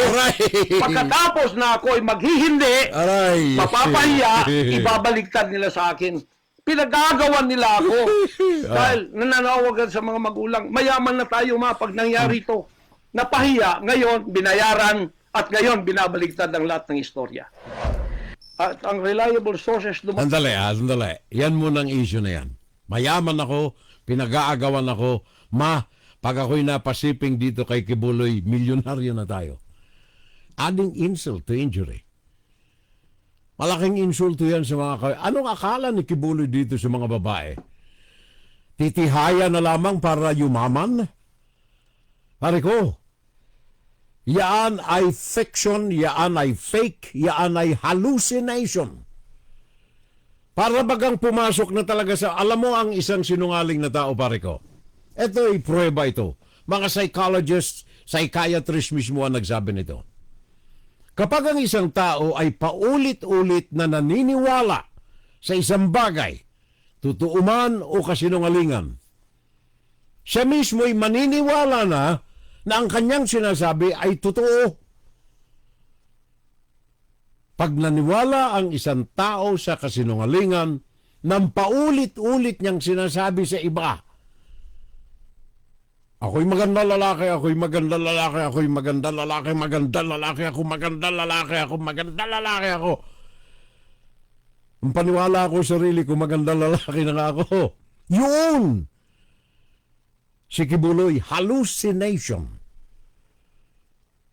Ganyaan ang mga tao na madalas nagsisinungaling na yung congenital liar kung tawagin, sanay na sanay nang magsinungaling, kaya maging sa kanyang facial expression, sa body language, hindi mo nakakakitaan ng pag-aalangan.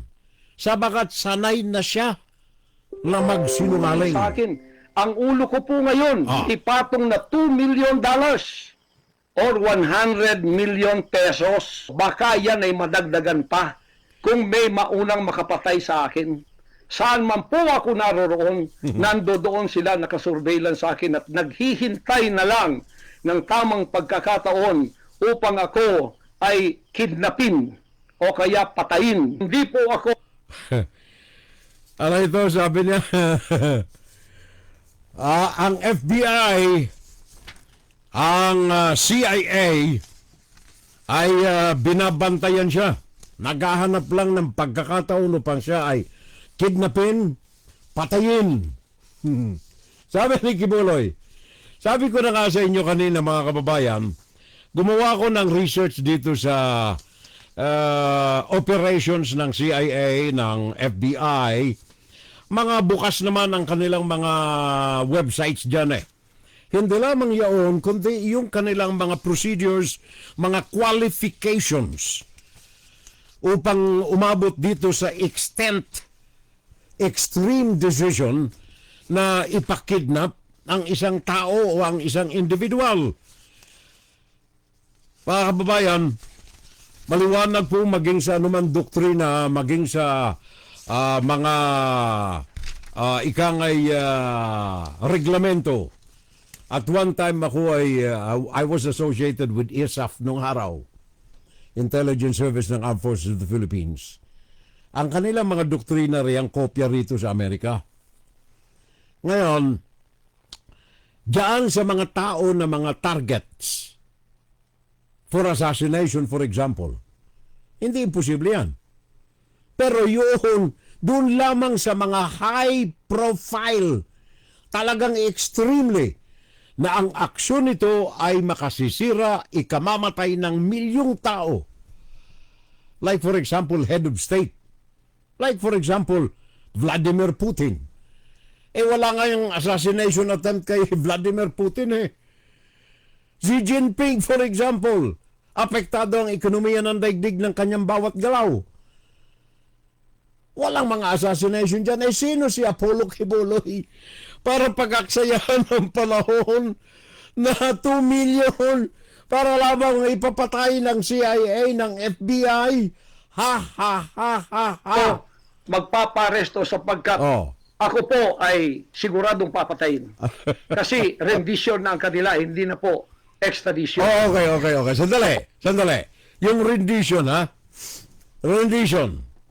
Palagay ko yung abogado ni Quiboloy nagkamali ng turo sa kanya Hindi ako abogado, ha? Pero ang rendition, sa 60 anyos ko na dito sa broadcast, sa Abril 27, 60 years na ako sa broadcast. Ang salitang rendition, halos araw-araw na kakaharap ko ito Nung ako ay disc jockey pa lang, nung ako ay platter pusher pa lang, ang rendition ay sa katagang ginagamit natin niya nung araw. Maski ngayon, kung ikaw ay singer, sunger ka pare ko, Jundi Valencia, meron kang ginawang kanta, o inawit mo ang isang kanta ni Johnny Mathis, for example. Ang tawag natin dyan, rendition ito ni Jundi Valencia ng kilalang awitin ni Johnny Mathis, The 12th of Never. Di ba ganyan Rendition. Anong ibig sabihin nito? Rendition. Ito ay, ibig sabihin yan, ito ay akto o kaya pagkilos, paggawa, na kung saan ay binigyan mo ng sariling buhay ang gawa ng iba. A performance or interpretation of someone else thing or job or song or whatever. Yan ang rendition. Now, sa larangan nitong paggamit ni Quiboloy ng rendition, etong rendition ay anong masasabi natin dito? A legal term, yun. Supposing na ito ay ginamit ni Quiboloy na legal term, rendition. Ang ibig pong sabihin niya nito sa legal na terminolohiya ng kataga, ito ay pagsurrender ng isang estado ng isang bagay o ng tao to another country. Like for example, Amerika. Pilipinas. Si Quiboloy ay wanted sa Amerika. Dahilan sa napakaraming mga kaso na binanggit ko na kanina. Yung Amerika ay hihingi ng legal na proseso sa magitan ng rendition. Pag-surrender ng gobyerno ng Pilipinas kay Apollo Quiboloy para ilipat sa Amerika. Yun ay rendition. Interstate extradition. Pareho po ang ibig sabihin niyan. Rendition and extradition. Hindi ho yung ipapatay na ibig ipakahulugan ni Apollo Pagkat Quiboloy. ang buhay ko ngayon ay nanganganib. Kahit mukha ko, hindi ko pwedeng ipakita sa inyo. President Bongbong Marcos, Lisa Marcos, makinig kayo. Totoo ba na gumawa kayo ng aksyon kasama ng FBI na ako ay nyo lang ipaligwak at binigay sa kanilang kamay? Andali. Yung salitang ligwak, sino ang mga gumagamit ng salitang ligwak, mga kababayan, na mga vloggers natin? Lahat yan ay purong mga Duterte vloggers. Ipaligwak. Tingnan ninyo, suyurin ninyo ang lahat ng mga posting sa Facebook, sa YouTube. Pag ang salitang ligwak ang ginamit, ang karamihan dyan, o hindi man lahat, ay mga vloggers ni Rodrigo Duterte. Nawa ninyo, I will not honor you. I will not respect you because you did not honor me and you did not respect me. You are no longer worthy to be our trusted leader. Mabuti pa, hanggang maaga pa, Bongbong Marcos, Lisa Marcos, Martin Romualdez, bumaba na kayo sa posisyon. Mag-resign na kayo. Ako po ay sinasaktan sa lahat ng paraan. Mag-resign na kayo. Sino mga may kataganyan?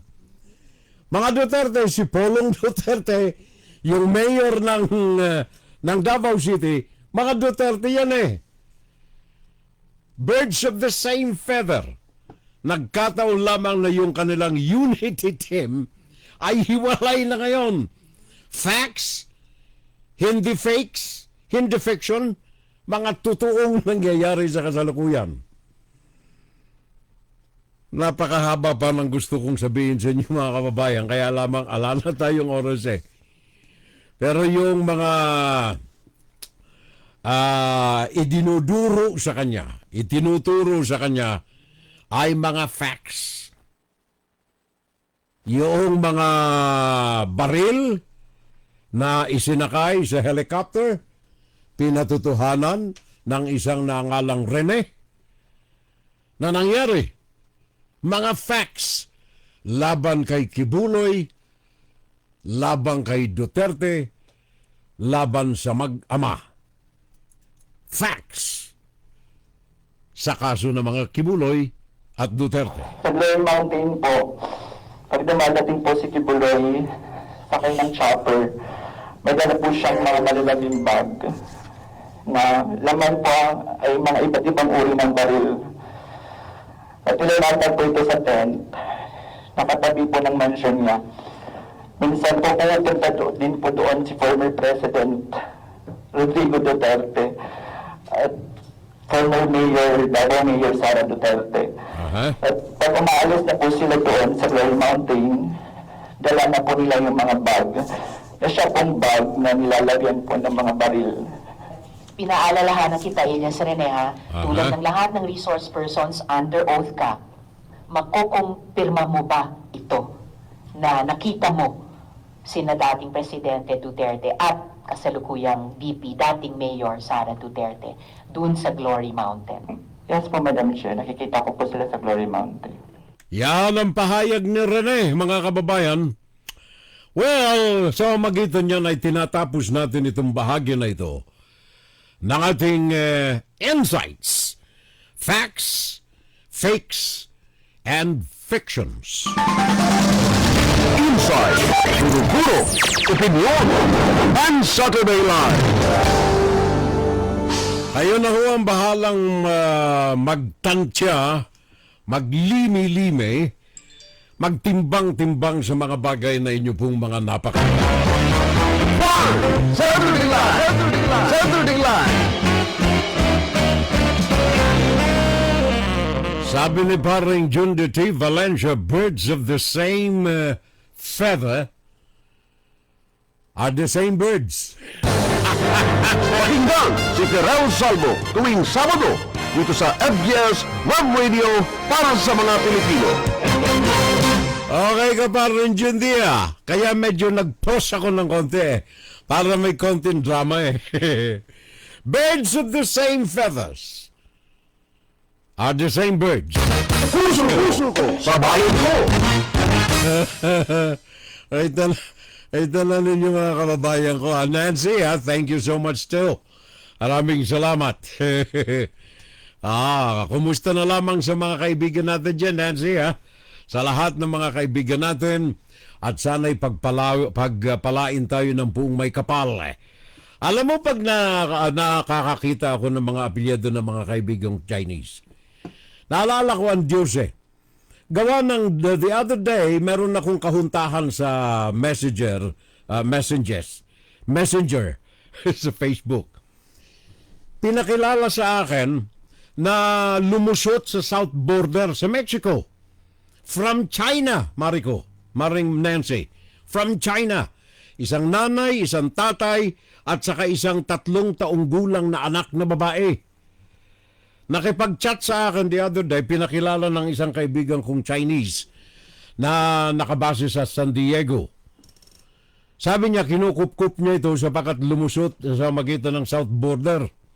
Yung pure-blooded Chinese, hindi makapagsalita ng English. Tumakas sila sa China dahilan sa religious persecution. Katoliko siya, yung pamilyang yun. From China, umabot sila ng 40 days makapunta ng Amerika. Alam mo ang kanyang sinabi, pinakita pa sa akin yung video niyang kinuha sa iPhone. Nung sila'y makatawid doon sa fence between Mexico and Texas. Nung makatawid siya, ang una niyang i-video sa kanyang sarili at sa kanyang asawa at anak na babaeng 3 taong gulang. Thank you God sa wikang Chinese. Thank you God I'm in America. Gawa ng ang tatlong ito, iniwanan niya yung nanay niya, tatay niya doon sa anong lugar yan? Wuhan? Hindi ko na maalala yung lugar. Pero katabi ng Beijing. Sila raw madalas ay sinisita ng mga otoridad at pinagbabawalang magdasal. Kaya napilitan sila. At ito, ayon sa kanya, hindi lamang siya ang ganitong uri ng experience, napakaraming iba pa. Kaya saludo ako sa inyo, mga kadugo natin riyan. I'm not a Chinese. In fact, I hate the Chinese Communist Party. Pero ako ay marami akong kaibigang mga Chino na kumikilala ng kalayaan, ng kanilang puso, ng kanilang pananalangin, ng kanilang pananampalataya, ng kanilang damdamin, at ng kanilang gusto, kalayaan. Kaya nandirito sila sa Amerika. Ayon nga sa record na natanggap natin, great majority ng mga foreigners from Asia galing sa China na pumapasok illegal sa south border ng Estados Unidos. Pakinggan si Terrell Salvo tuwing Sabado dito sa FBS Web Radio para sa mga Pilipino. Thank you very much, Nance. Maraming salamat at mabuhay kayo. God bless us all, ha? Mga kaibigan natin dyan. Ano ito? Sabi ni parang Junior rendition, also known as cover. Music-wise, yes. Sabi yan ni parang Vic Del Rosario ng Vicor. Alala ko, Vic Del Rosario at saka Buddy De Vera ng Alpha Recording. Ayos yun pare ko eh. Raquel Pangilinan Blantucas, Style Teves na pagsisinungaling parehong-pareho. Ano ito? Narcissistic personality disorder ang meron si Quiboloy. Talamak pala ang sayad nitong patron ng mga Duterte, sabi ni Maring Mirna Guillermo. Okay yun, Mariko, ha? Talamak ang sayad. Puso sa bayan mo! Talamak ang sayad, ha? Baka following the footsteps ni Jeffrey Espinas Epstein is charged and jailed. Ano, Mariko? Jeffrey Espinas. Jeffrey Epstein. Epstein pala. Akala ko Jeffrey Espinas eh. Pare ko, nagkamali. I'm sorry. I apologize. The guy committed suicide in jail. Yep. Mabigat pala itong patron ni Duterte, sabi ni Maring Mira. Ang isda ay nahuhuli sa bebeg. Kaya si Quiboloy ay huling-huli. Sa kanyang mga salita ngayon, sabi ni Batcom Quezon Talagit. There you are. Sabi nga pala ng House, ito House hindi sirado. Ng House na rin ito. Sabi ng House o kaya ng Kongreso, handang-handa sila na gumawa ng hakbang laban sa tele-evangelist Apollo Quiboloy, kasama na ang pagsasangat ng kaso laban sa kanya with contempt. O kaya ang pag-utos na pag-aresto sa kanya kung hindi ito susunod sa subpoena ng Kongreso rin. Kongreso, hindi ng Senado. Pakinggan natin si Joyce Balanzeo. A lawmaker warns Quiboloy may face arrest if he will not appear in the next House hearing on the alleged franchise violations by media network SMNI. Upon if next hearing, absent po ulit siya, I would say I think ready po yung committee to seek po to cite in contempt and seek the subsequent arrest. House lawmakers urged the embattled pastor to attend the next hearing scheduled on March 12 to shed light on issues hounding the network. We don't take issuance of subpoena lightly. We only issue subpoenas if there is a deliberate dismissal or rejection or ignoring the invitation of the House of Representatives. That's the last recourse. And his presence is very, very vital in the ongoing committee hearings para mas makita yung buong picture po ng pagdating po doon sa usapin ng violations ng SMNI. Many believe Quiboloy owns SMNI, but the network's lawyers deny this. Both the House and Senate has issued a subpoena for Quiboloy. Joyce Balancio, ABS-CBN News. Thank you, Joyce. Maraming salamat. Consulate Saturday. Ito ay alas 9 ng umaga hanggang alas 2 ng hapon. Ngayong araw pa lang ito eh. Wag na, paso na eh. Paso na, galing sa Philippine Consulate Office sa New York. And then another one, piliin ang tunay na kaagapay mo sa buhay. Halina at mag-invest sa retail treasury bonds. Ito ay galing din ito sa Philippine Consulate Office dito sa New York. Sabi nila, mas madali ang buhay kapag may kaagapay. Mag-invest sa retail treasury bond mulang Pebrero 13 hanggang Pebrero 24. Tapos na pala ito eh. Tapos na. Tapos na galing sa Philippine Consulate Office din yan. Kabayanihan enabling the global Filipino. Tapos na rin. Ano nangyari? Last week ito eh. Okay. Tingnan ko muna kung ito ay okay pa. Sandali ha. Mga tapos na. Ito na lamang. Love Philippines. Ito ay group tour na galing dito sa Amerika.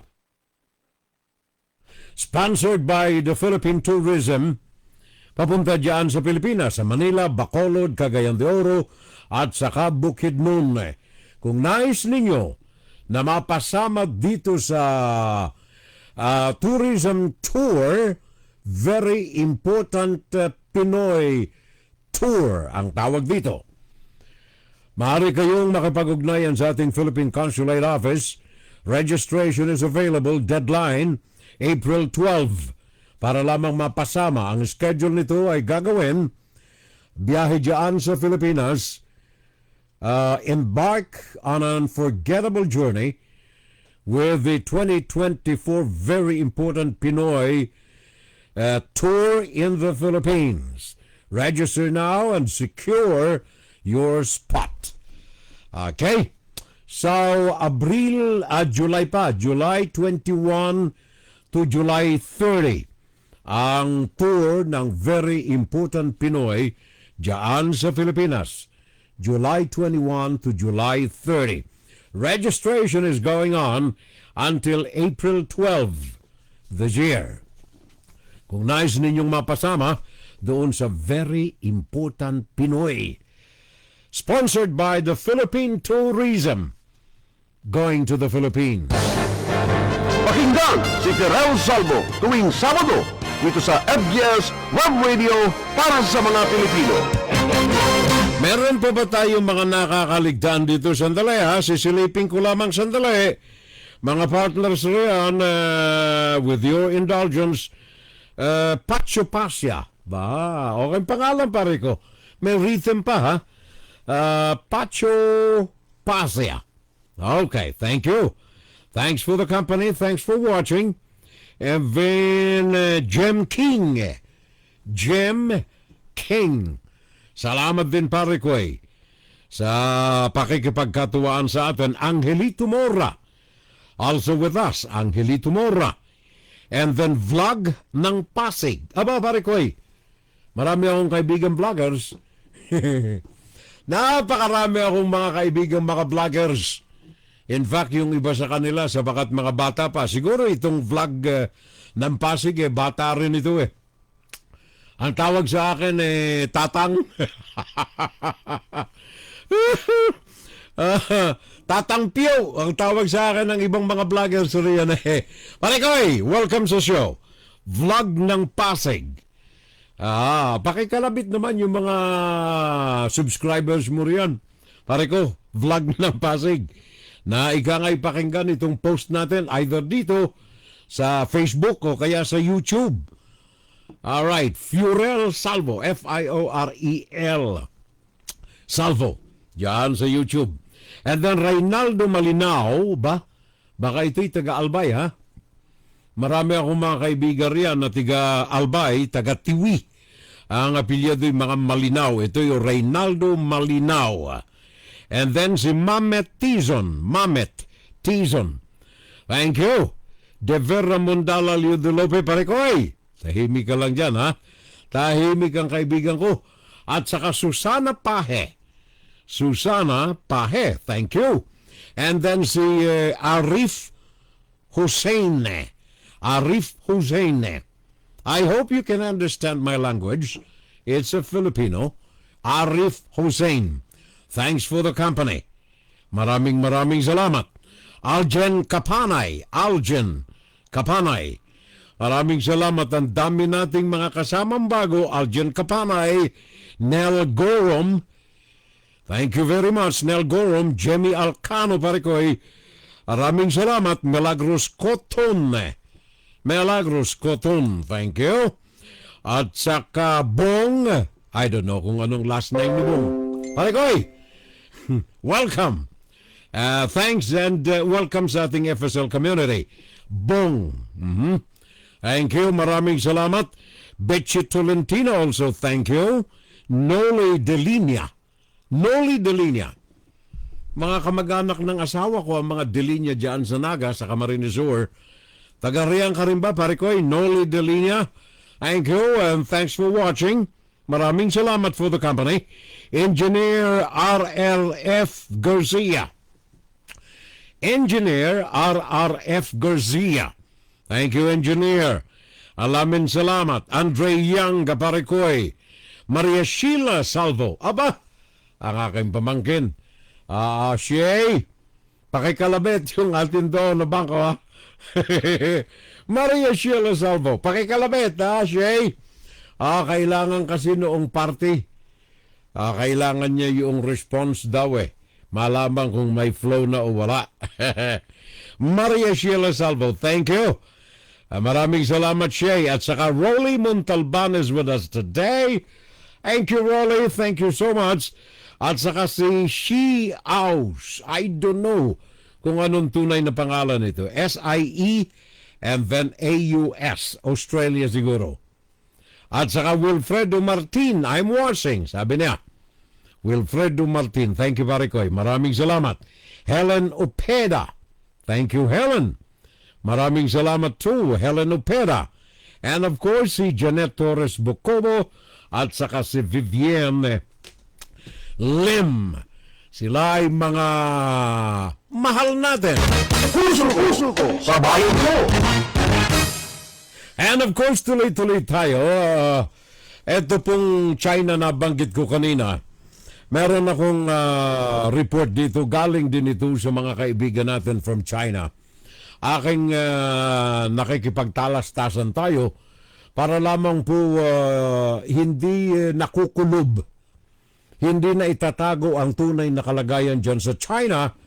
Sa makatayon dito sa mga kaibigan ko, kailangang malaman ng taong bayan, ng mamamayan ng daigdig, ang kalalagayan ng ordinaryong mga Chinese sa mainland China.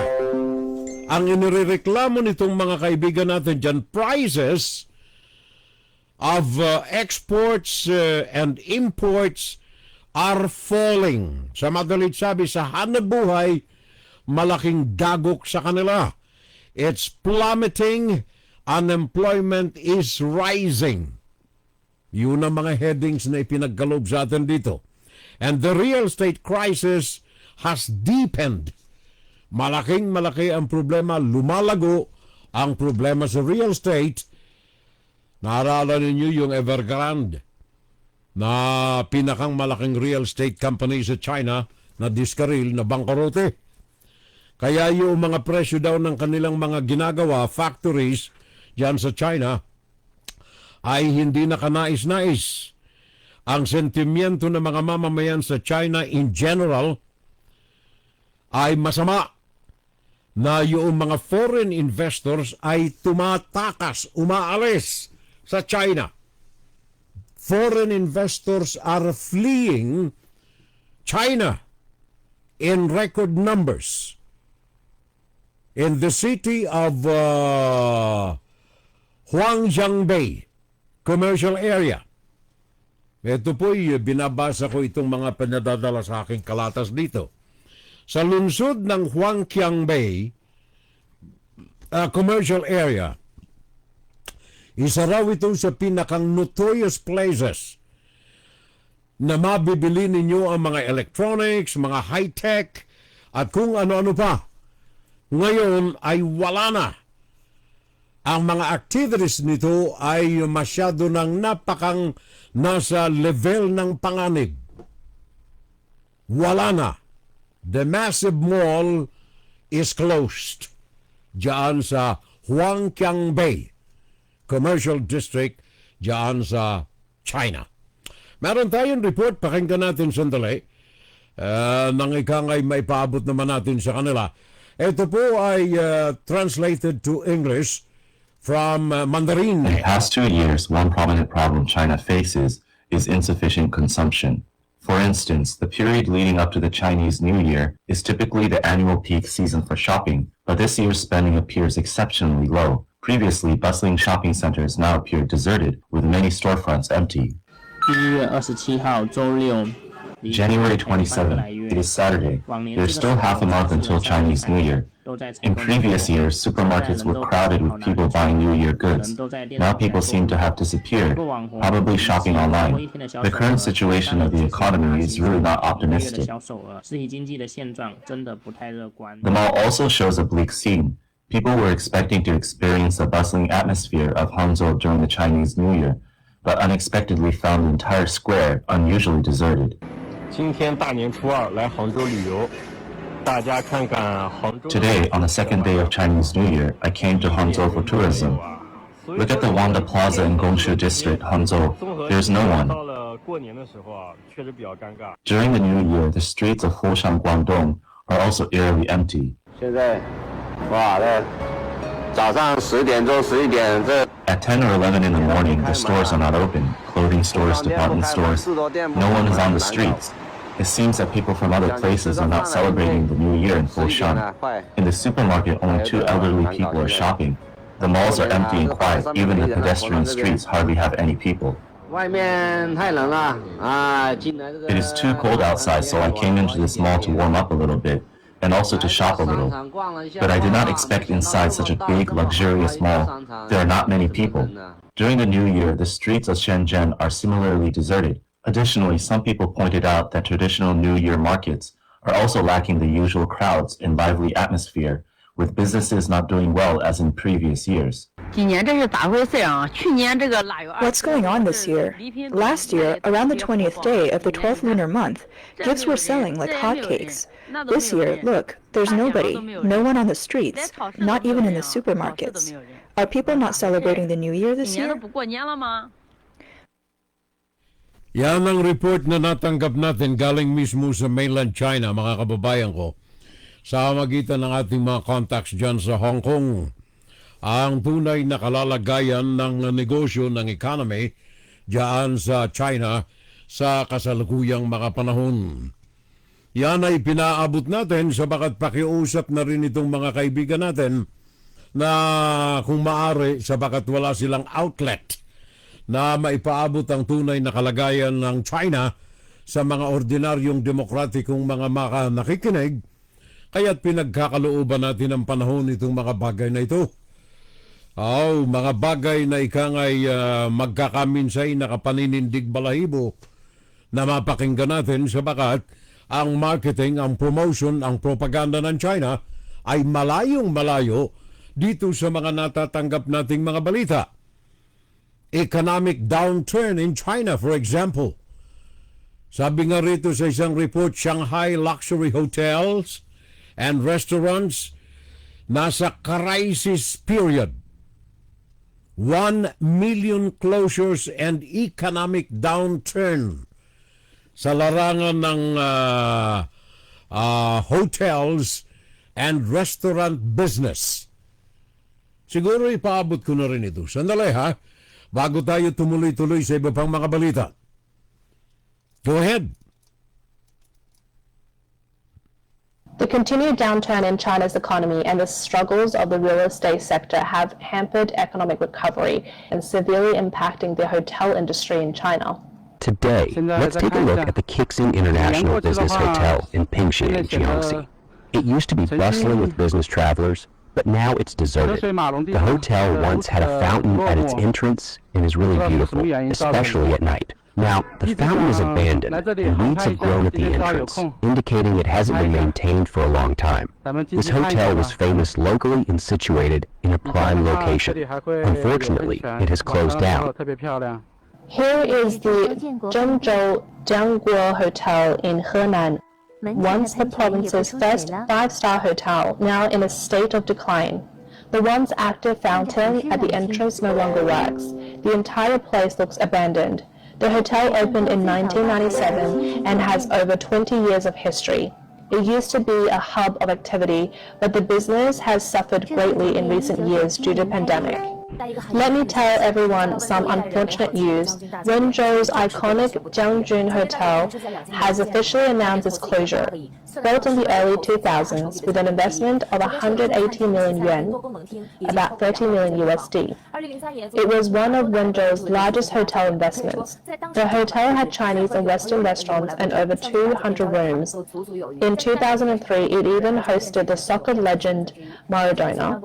However, the pandemic has severely impacted China's hotel and catering industry over the past 3 years, hitting established businesses like Jiangjun Hotel particularly hard.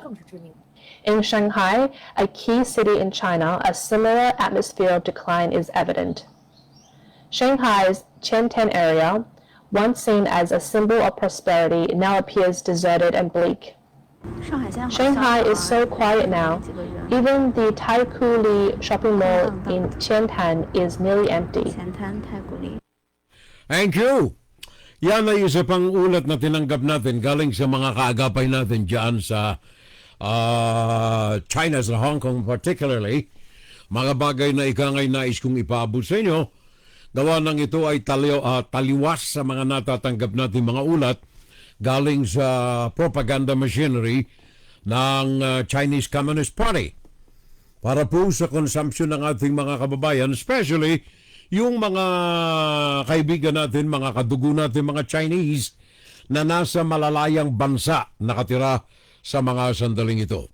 Pare kong Edgar Allan Poe, ay mali pala. Edgar Allan Poe, magaling na author yan, pare ko eh. Nung high school kami, ha? Nung high school kami ni Mrs. Yan, isang libro na ginawa naming, anong tawag niyan? Book report. Edgar Allan Kalingking ang ibig kong sabihin. Edgar Allan Kalingking. At saka si paring Manny, dyan sa Canada, Emmanuel Abuel, pare ko eh. Welcome back. Long time no here. Dyan sa Canada.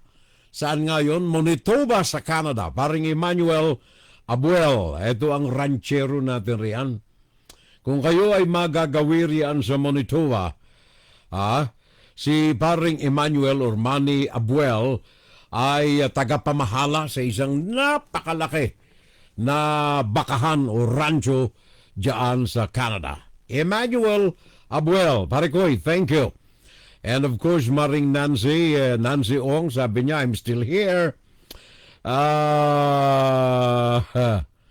Si Batcom Quezon Talagit, sabi niya si Jesus ay tunay na anak ng Diyos. E di natakot na hulihin at napako sa krus. Bakit itong anak ng Diyos natatakot na humarap sa pag-iimbestiga sa Kamara at saka sa Senado. Yan ang tanong ni pareng Batcom Quezon Talagit. Ang sagot dyan pare ko maliwanag Ang fake malayo sa facts. Di ba? Happy birthday! I'll celebrate! We've been waiting all year to celebrate with you. That day is finally here, and so we sing for you.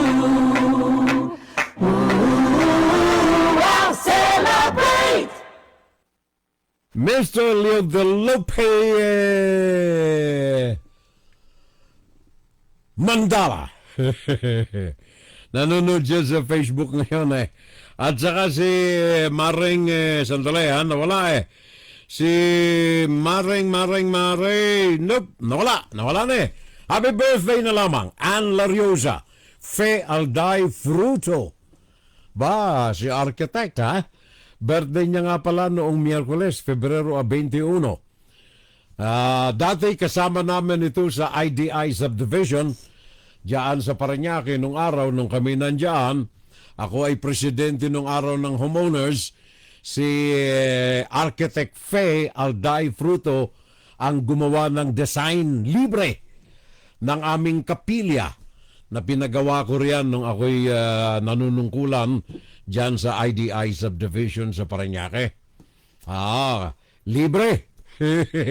Dalawa sila dalawang architect na nagdisenyo.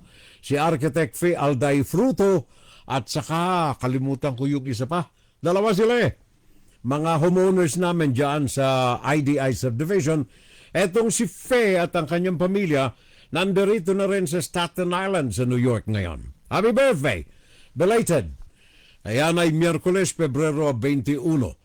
Nung Webes naman, Estrella Desiree, Ruby Banderas, Panama, Casey Chong, Ava Villanueva, si pare nanay Joji Isla, Leonor Orios, George Del Fierro, George de Guzman, happy birthday in heaven, pare ko, George de Guzman, at saka si Alfredo Gabot. Yung nabanggit ko kanina na batikang journalist na nag-tour sa atin sa Metro Manila the last time I was there in 2018. Alfredo Gabot, happy birthday sa kanya, Pebrero 22. Kahapon Friday, Angelita Dawatis Gabaya, Iris Salvo, Ariel, Brian Claros, Eleanor Fernandez, Mary Joy Aguhob Salvo, Flor de Lis Lantin, Dr. Rodolfo Manigsaka, Liza Carino. Marami sila. Ramona Gapasin, Eva Vivar, ba yung aking idol Eva Vivar Locolo. May kasama ito sa Society of Seven na nakabase at the time sa Hawaii, Honolulu. Napasyalan natin sila roon one time. And then Leopoldo Carnio Alex Hinete. Happy birthday sa kanila kahapon araw ng Friday. And today, Saturday, Finn Camases, Brent Gicale, Gina Rodriguez, Alexis Joy Salvo, Jarmin Kaloot or Haloot, Lady Almadin, at saka ang pare nating Reggie Belen. Magaling na insurance advisor ito, Reggie Belen. Happy birthday sa kanila, Lady Almadin, Jasmine Halo, Gina Rodriguez, Brent Gicale, Finn Camases, Alexis Joy Salvo. Happy birthday today, Saturday. And tomorrow naman Sunday, Romel Buenaseda, Jerome Nambatak, Christian Lagumbay, David Severo, Ajat Jimenez, my friend Luke Landolfi of Face to Face Band USA. At saka ang kilalang artista natin, Maricel Soriano, birthday nila bukas Sunday. On Monday naman, si Mel Mirano, Giselle Verdiflor, Edmond Sevilla, Catherine Leonor Agaravante Ugajas, Orleagas, Jovenio Cortez, Harvey Bell Andehar, Rosalie Bolanade Benua, Rosemary Ignacio Santander, Sherwin Oresca Mata, Jerome Bugoy, and Juvie Peregrino. Mga may kaarawan yan sa araw ng Lunes.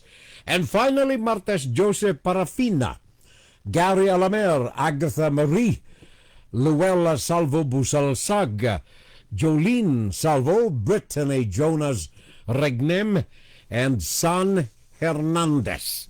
Sila mga may kaarawan Martes.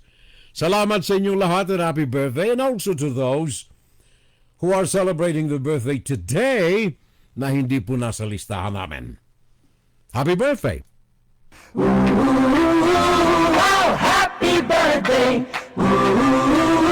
Wow, celebrate! We've been waiting all year to celebrate with you.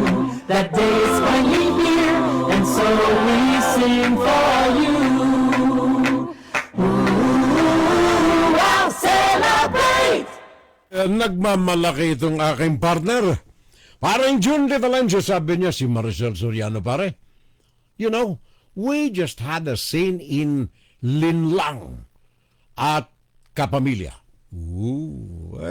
Magaling kang artista, pare ko eh. Kaya mga partner mo, mga big time na mga pangalan eh. Maricel Soriano and June de T. Valencia. Kita mo na? Sa mga residente at mga bumibisita sa Pampanga at Bulacan, kung may okasyon o wala man, kung ang hanap ninyo ay masasarap na breads, cakes, or pastries, tandaan ang pangalan, Armenia's Bake Shop. Armenia's. Sa Armenia's, makabibili kayo ng mga dekalidad na breads, cakes, or pastries. Sigurado, makukontento kayo sa mga breads, cakes, or pastries ng Armenia's kahit ikumpara pa ninyo sa iba. Subukan na ninyo. Tunay ninyong maiibigan. Bili na! Order na! Grab food na! Now na! Armenia's Bake Shop. Bring home the best tasting breads, cakes, and pastries. Visit Armenia's Bake Shop on Facebook for details. Thank you, pare ko, parang June de T. Valencia. And of course, ang Armenia's ay meron pong 6 na sangay sa iba't ibang panig ng Pampanga at saka Bulacan at saka Metro Manila. Diyan sa Pampanga, diyan ito sa Guagua, meron silang sangay. Diyan sa Kingsborough, San Fernando, Pampanga, meron silang sangay. Diyan sa Balibago, Angeles City sa Pampanga, 24 Montang Avenue, meron silang sangay. And of course, One Business Center, 408 Santo Rosario, Angeles City sa Pampanga. Meron din silang sangay sa Unit Number 4, DB Building, 422, MacArthur Highway, Malolo sa Bulacan.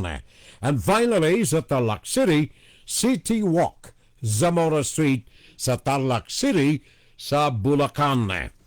Armenia's, pangalan ng aking pamangkin, pag-aari ng aking pamangkin.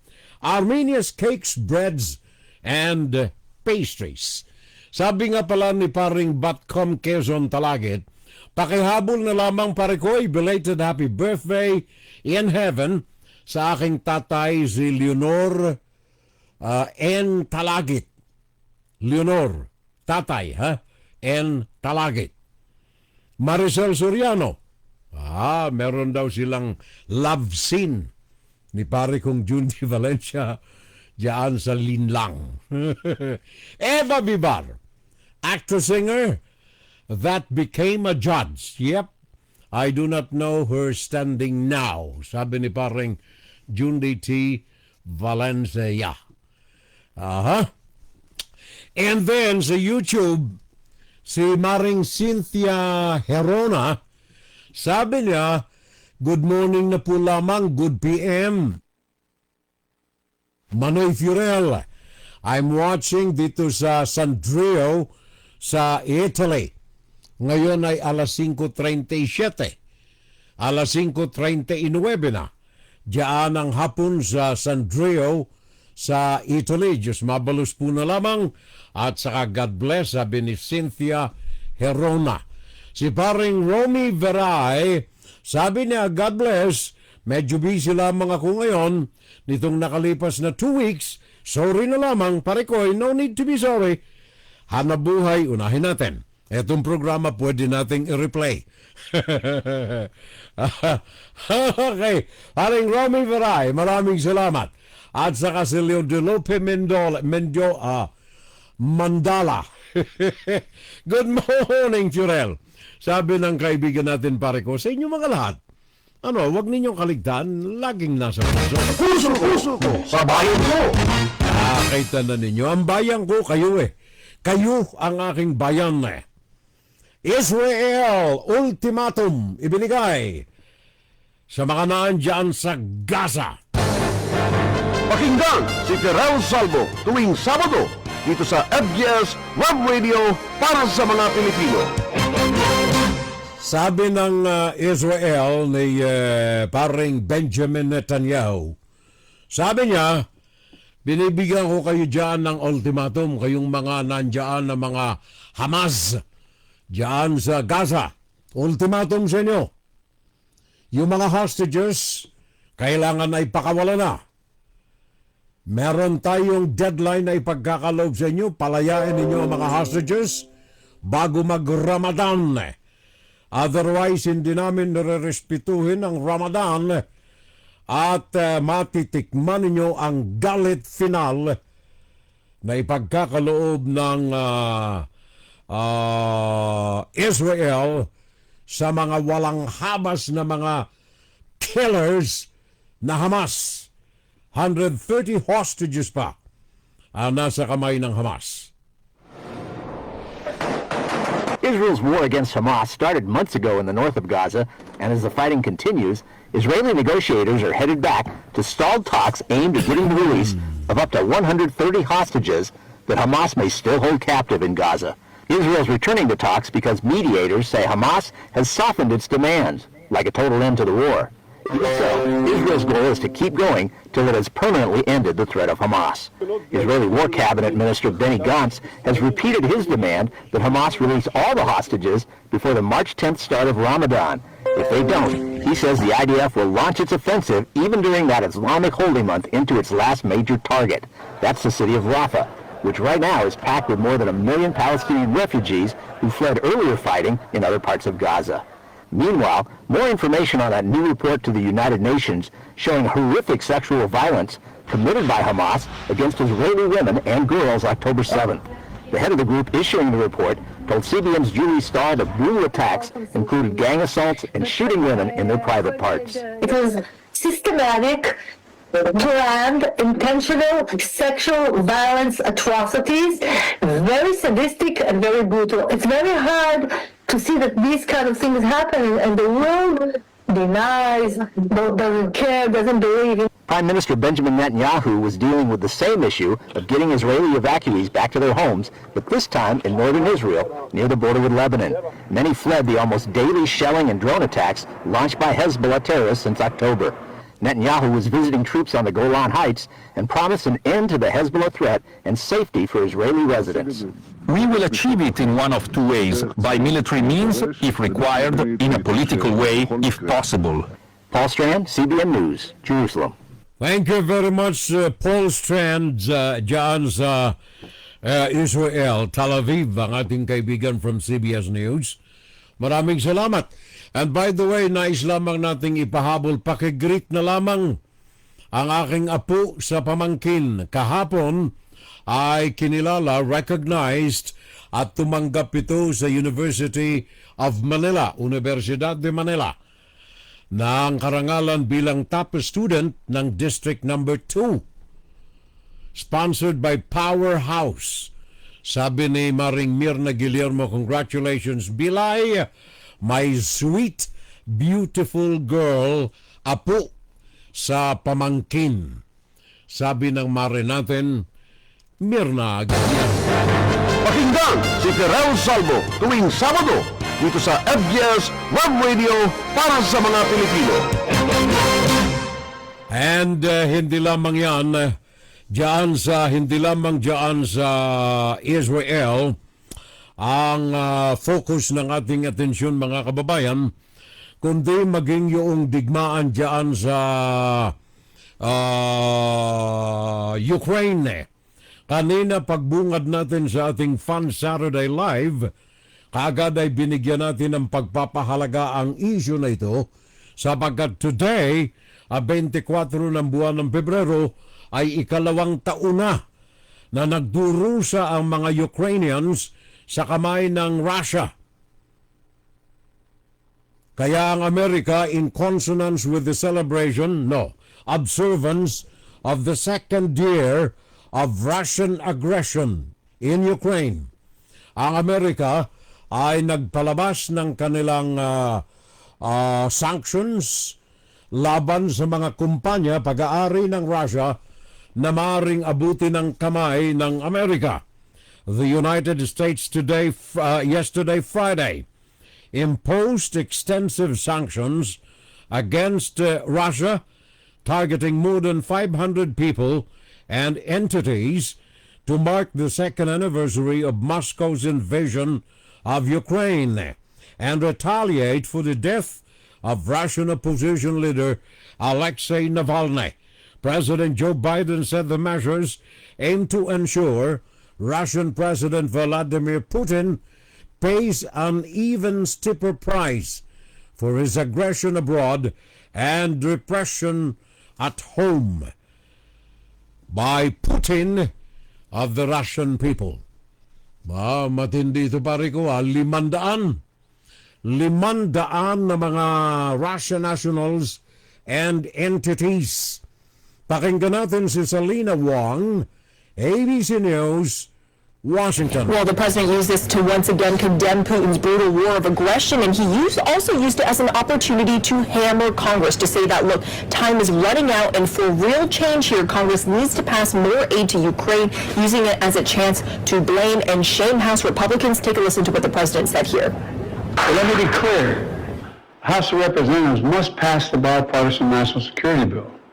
The bill provides urgent funding for Ukraine, and it passed overwhelmingly in the Senate. And there's no question, none. If the Speaker called for a vote in the House, it would pass easily today.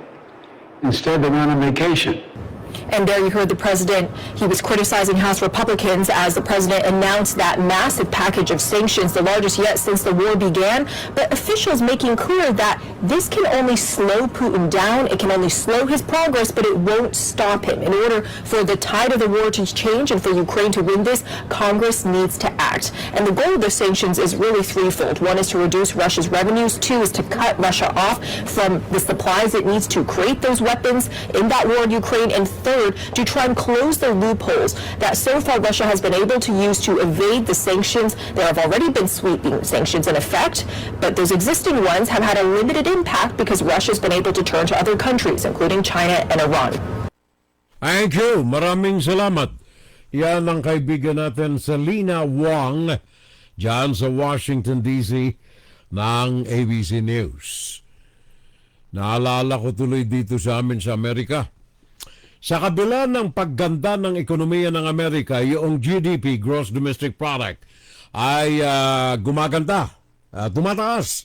Sa kabila nito, ang tech industry, ang technology industry, ay merong malawakang mga layoffs na mga nagaganap at hindi lamang widespread na layoff, kundi resignations sa larangan ng tech sector dito sa Amerika.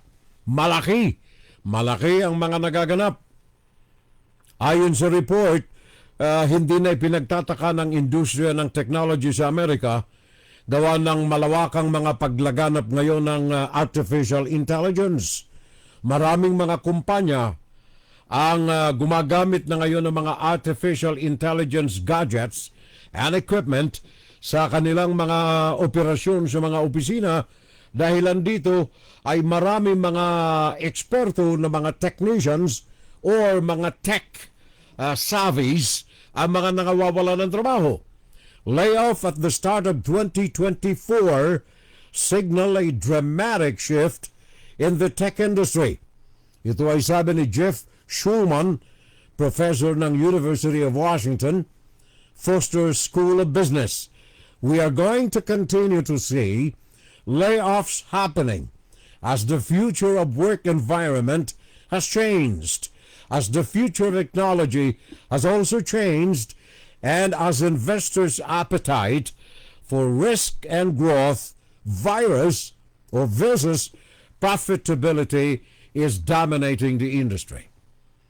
So sa madalit sabi, yung mga nasa teknolohiya, yung mga gumagamit ng mga tech support, nanganganib na mawala ng trabaho. Ito'y dahilan sa paggamit na ngayon, there are several factors behind the churn, sabi pa nitong si Jeff Schulman. But the number one is artificial intelligence. It is killing the workforce in the tech industry. Oh, artificial intelligence, parang Jundi. May I know the name of the restaurant? Alin ito, pare ko? Anong restaurant kayo ito? Wala na kayo. Pakinggan natin sandali itong tech industry. Anong mga nangyayari doon sa mga naghahanap ng trabaho? At ang turnover daw nito ay mabilis na rin. Kumbaga, yung mga tech savvy experts, nagre-resign din. Aside from layoff, resignation is also rampant. Bakit? Naghahanap sila ng mas mataas na sahod sa tech industry. The tech industry is again seeing widespread layoffs after a rough 2023. LinkedIn just laid off nearly 700 employees.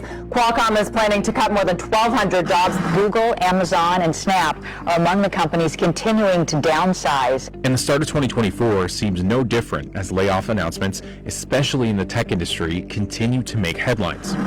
Units affected, they also include hardware, engineering, ad sales. So far, last night CEO Sundar Pichai told his workforce to expect more cuts. An Amazon spokesperson did confirm those layoffs. The head of Prime Video and MGM saying in that memo that the company is making some of the cuts to prioritize investments for the long term. Layoffs are also plaguing industries like healthcare, banking, and media. However, the tech industry is the one that's been dominating the headlines. This layoff and everything that's happened in tech, I think is pretty eye-opening. You know, like you can have your dream job, you can have your, it's my dream to work for Microsoft, or it's my dream to work for AWS. And you get there and you realize, okay, it's just like any other job. It's a great place to be. There's a lot of great perks, but at the end of the day, they can get rid of you like that. The layoffs to the start of 2024 signal a dramatic shift in the tech industry. We're going to continue to see layoffs happen as the future of work has changed, as the future of technology has changed, and as investors' appetite for risk and growth versus profitability has dramatically changed as well. So why are big tech companies and other industries laying off tens of thousands of workers at a time when the U.S. economy looks strong on paper? Thank you. So yun ay paalala rin natin, and at the same time babala doon sa mga tech savvy, yung mga nasa technology industries bansa sa daigdig. Naalala ko tuloy ang China. Again, ang China. Gawa ng ang pinag-uusapan ay mga ekonomiya, hindi natin maisasantabi ang China. Gawa ng influensya ng China sa market, sa merkado ng daigdig. Ngayon, ang European Union, dahilan sa maraming mga industriya, mga kumpanya, korporasyon ang nag-aalisa na sa China. Napapakinggan ninyo sa mga balita natin dito. Nadidiskaril na ang ekonomiya ng China sabagat everyday, libu-libo ang mga umaalis na mga factory sa China. Now, may mga bansa na reliable sa produkto ng China ang nagsagawa ng kanilang mga assessments. Ano ang magiging epekto sa kanilang mga ekonomiya? kung ang kanilang mga factories at ang mga pinagkukunan nila ng mga produkto, ng mga pangangailangan nila sa kanilang consumerism, China. Etong mga nasa European Union, sabi nila, alam mo yung epekto nito, anyway, ang business namin, European Union. Sabi nila, ang business namin sa China ay hindi masyadong makakaapekto In fact, let me see, ano yung mga figures na binigay nila. 5% sa European Union to 10 or 12% sa ibang mga bansa, ang reliability ng kanilang import ay from China. Ngayon, itong nakalipas simula nung imulat sila ni Donald Trump sa mga kaaliwaswasan ng dealings with the Chinese Communist Party, nag-aalisan itong mga kumpanya na ito from Europe, from the Americas, from Asia, nag-aalisan, pulling out their businesses from mainland China. Naglilipatan sila sa Vietnam, naglilipatan sa Thailand, sa Malaysia, unfortunately sa Pilipinas, walang masyado. Maging mga companies from Japan, ayaw nila sa Pilipinas at that time, sa baka takot sila sa pamamahala ni Rodrigo Duterte na satellite ang Pilipinas ng China. Kaya ngayon, yung mga factories sa sa China, nag-aalis na, nagsasarado.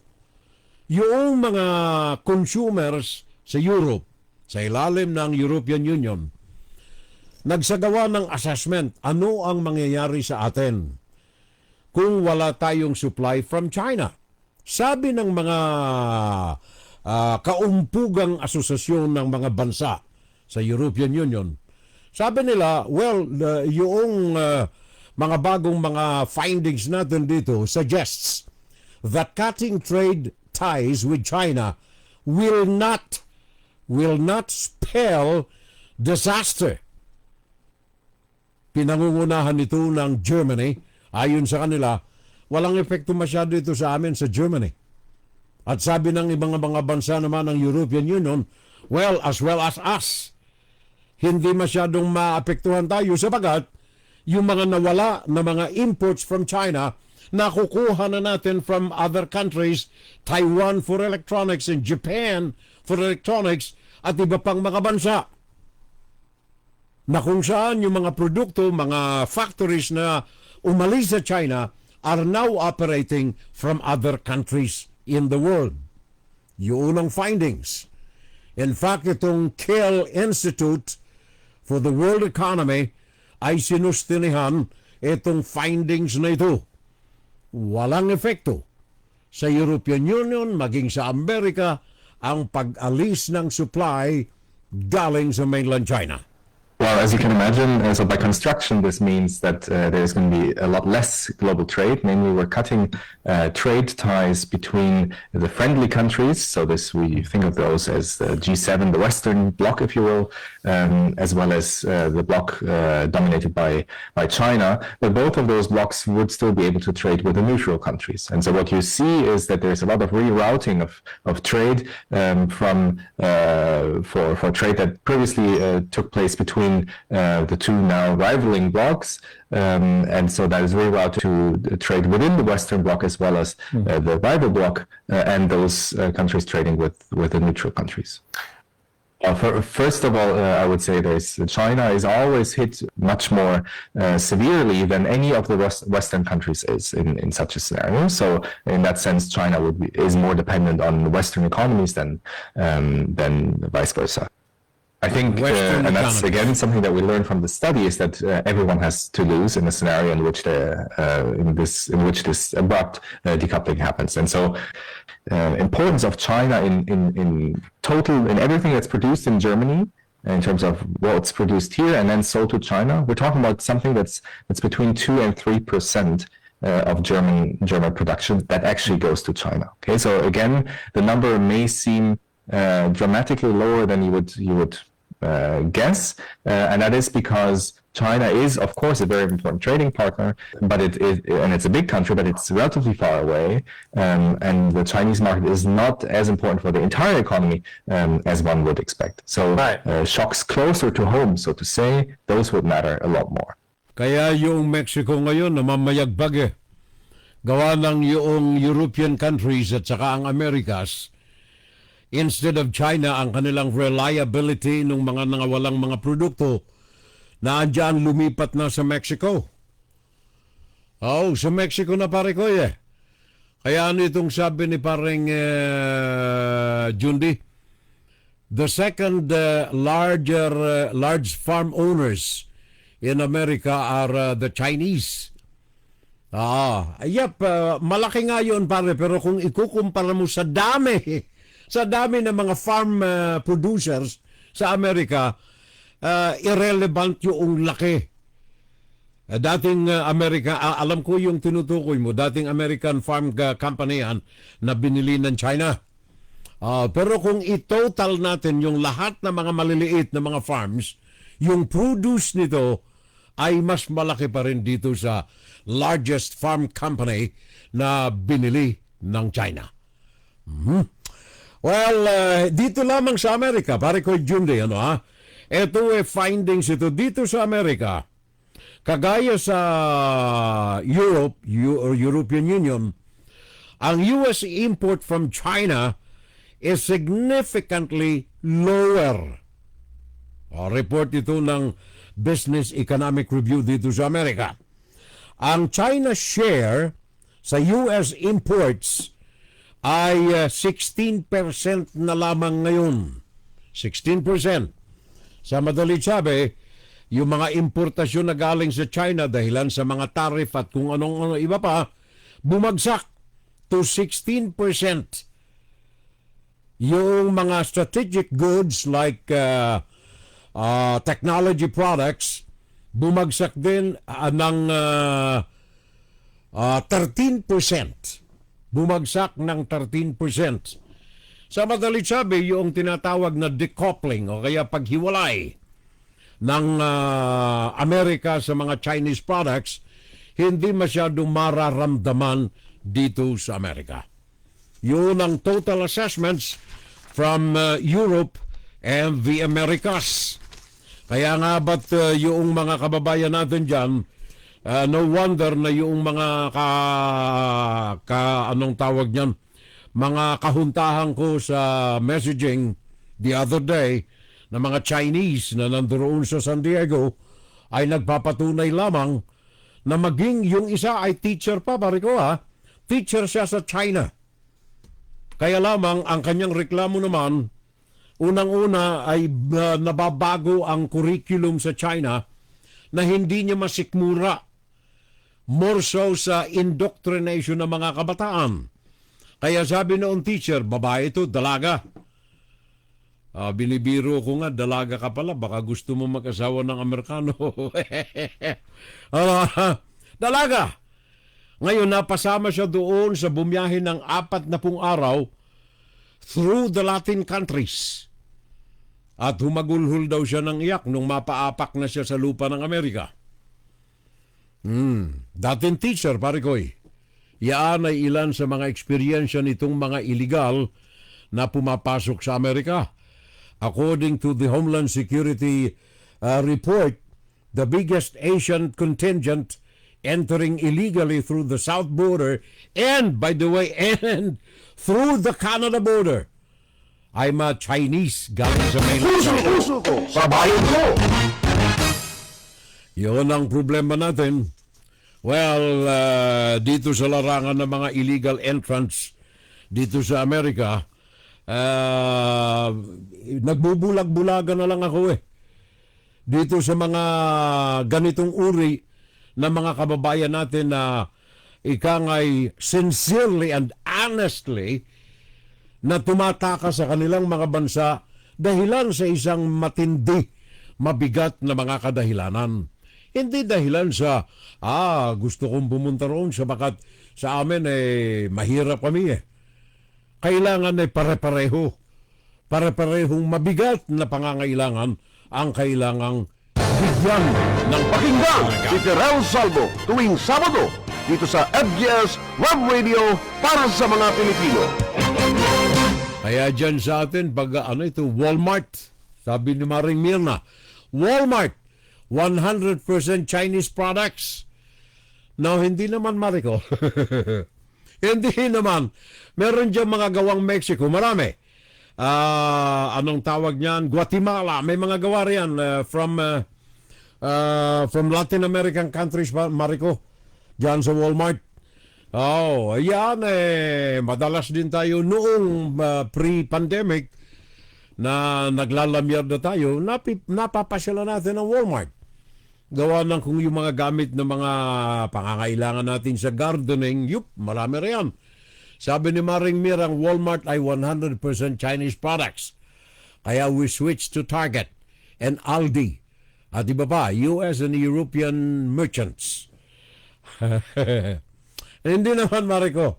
Although talagang maraming mga Chinese made sa Walmart. Pero maraming mga galing din sa Malaysia. Meron pang galing sa Argentina. There you are. Na mga products riyan. Kumbaga, multinational ang mga produkto riyan sa Walmart, Maring Mirna. I thought that Biden sanctioned China. Economically, China is not sanctioned. Ano ba yan? Sabi ni paring Jundi T. Valencia. Pakinggan si Terrell Salvo tuwing Sabado dito sa FGS Web Radio para sa mga Pilipino. Well, top NPA leader, 4 na iba pa napatay sa shootout dyan sa Visayas. Ayon ito sa report na tinanggap natin galing sa Armed Forces of the Philippines. Isang leader ng New People's Army sa Bohol Party Committee. 4 na iba pang mga miyembro ng NPA ang napatay sa isang inkwentro na naganap sa munisipyo ng Belar sa Bohol Province kahapon araw ng Biyernes, Pebrero 23.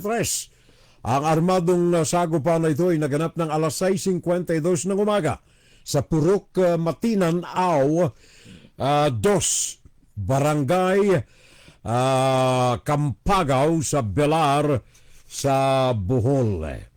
Also doon sa naganap sa Central Philippines. Ito'y may kaugnayan dito sa truck na bumaliktad sa isang mataas na bangin.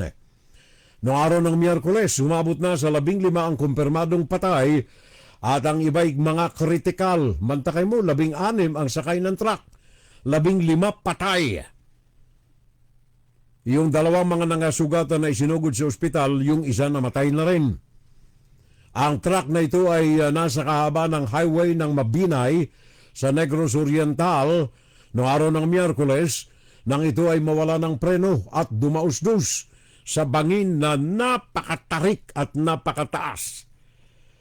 Nagpagulong-gulong ang truck, nagkanda tilapon yung mga sakay nito at namatay ang 15 sa 16 na mga pasahero ng naturang truck. Kayong mga sumasakay ng mga eroplano, galing sa Katiklan sa Kalibo, sa Aklan, eroplano patungo ng mainland China. Yung isang may daladalang charger, power bank kung tawagin, lithium battery. Habang sakay ng eroplano patungo ng China, galing sa Katiklan, biglang umusok yung bag ng naturang pasahero.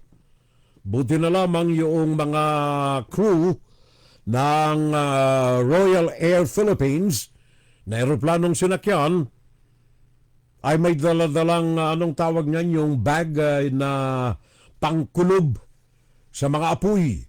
Kaya while on the air ay naapula yung apoy noong battery. Yan ay paalala ko sa inyo sa inyong mga sumasakay ng eroplano.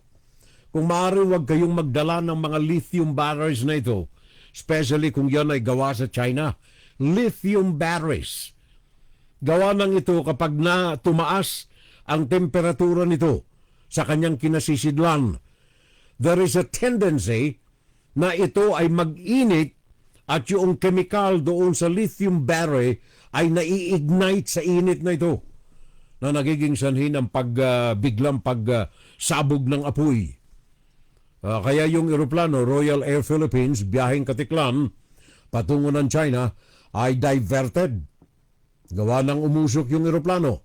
Ito pong lithium battery na ito ay ginagamit ito sa mga mobile phone, mga laptop, iPads, mga vape, at mga e-cigarettes. Kaya kung kayo may mga dala, alinman sa mga binanggit ko at sakay kayo ng eroplano, mabuti pang i-disclose ninyo, which is also required by airline companies, na malaman ng mga crew na may dala kayo nito at ito ay hindi pwedeng ilagay sa compartment. Kailangan ay dalhin ninyo deklarado sa mga airport authorities. Paalala po lamang yan, ha? Gawa ng mapanganib ho yung may dala ng ganyan. Mapanganib ang may dala ng ganyan. At kung kayo ay asawa ng public official, wag ho ninyong ipagmamalaki ang opisina ng inyong asawa. At doon kayo gagawa ng mga kaaliwas-wasan. Kagaya nitong ginawa ni Mariel Padilla, asawa ni Robin Padilla. Nagturok ng kanyang enhancement, beauty enhancer. Para maganda, para ang mukha ay laging bata, para pumuti. Kayo mga babae, hilig kayo dyan eh. Ngayon, advance na nung araw, mga sabon-sabon lamang ginagamit sa pagpaganda, pagpapaputi. Ngayon, ini-injection na. Si Mariel Padilla, naglamierda doon sa opisina ni Robin Padilla, kumuha ng video, nagpa-video sa sarili habang tinuturok yung kanyang pampaganda. Ano ang tawag nito? Anong tawag doon sa ganon? Hindi ko alam itong mga ganito. May tawag dyan eh. Alam ito ni Jundi, yung mga pampaganda. Gumagamit si pare ko nito eh. Hindi. Biro lang. Alakay mo, ginamit ni Mariel Padilla yung opisina ng asawa niya para lumandi sa harapan ng kamera. Paalam na tayo. Maraming salamat na muli sa inyong mga pagkantabay, mga kapitbahay. Thank you, paring SK Furel. Sabi ni paring Junday, mabuhay ang FSL. Wala si Manay, pare ko wala. May conference siyang pinangungunahan dahilan sa mga pagtuturo ng espiritual na mga bagay sa mga kabataan natin. Until next time, babalik tayo mga kapitbahay. Mga mahal ko sa buhay, kayo po, lahat ng yan. I love you, kagaya ng pagmamahal ko sa aking pamilya. Ingat lamang tayo. Today is Saturday, 24 ng Pebrero. Bukas Sunday, magsimba tayo. God bless us all. Maray na aga, maray na udto, maray na hapon, maray na banggi sa kabus. Good morning, good noon, good afternoon, and good evening everyone. Magandang umaga, magandang tanghali, magandang hapon, magandang gabi. Keep safe to all, sabi ni paring Junior Dal. Sabi ni paring Batcom Quezon Talagit, Gluta. There you are. Yun nga pala. Yan nga pala. Gumagamit ka rin ba nito, pare ko? Paring Talagit. Gluta. Grabe na, no? Advancement of science, sabi ng aking tatay. The advancement of science brutally challenges the security, daragdagan ko na, and the beauty of mankind. Tingnan ninyo yung intelligence, artificial intelligence, ha? Maraming mga IEE technicians, mga tech sa industry and technology, nawawalan ng trabaho dahil dito sa IE, artificial intelligence. Ngayon naman itong gluta, sabi ni pareng, bawal daw gumamit ng sperm sa mukha sa tagyawat, pero may side effect. Tutubuan ng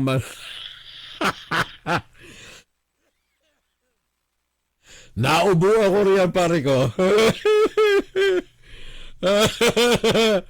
Kayo na ang bumasa dito sa komentaryo ni parang John de Valencia. Kayo na ang bumasa. Ang inyo pong abang lingkod, Furel Salvo po lamang namamaalam, Diyos mabalos. I love my family, I love my wife. Wala siya ngayon. Hanggang sa susunod na Sabado mga kapitbahay, thank you sa inyong pagantabay.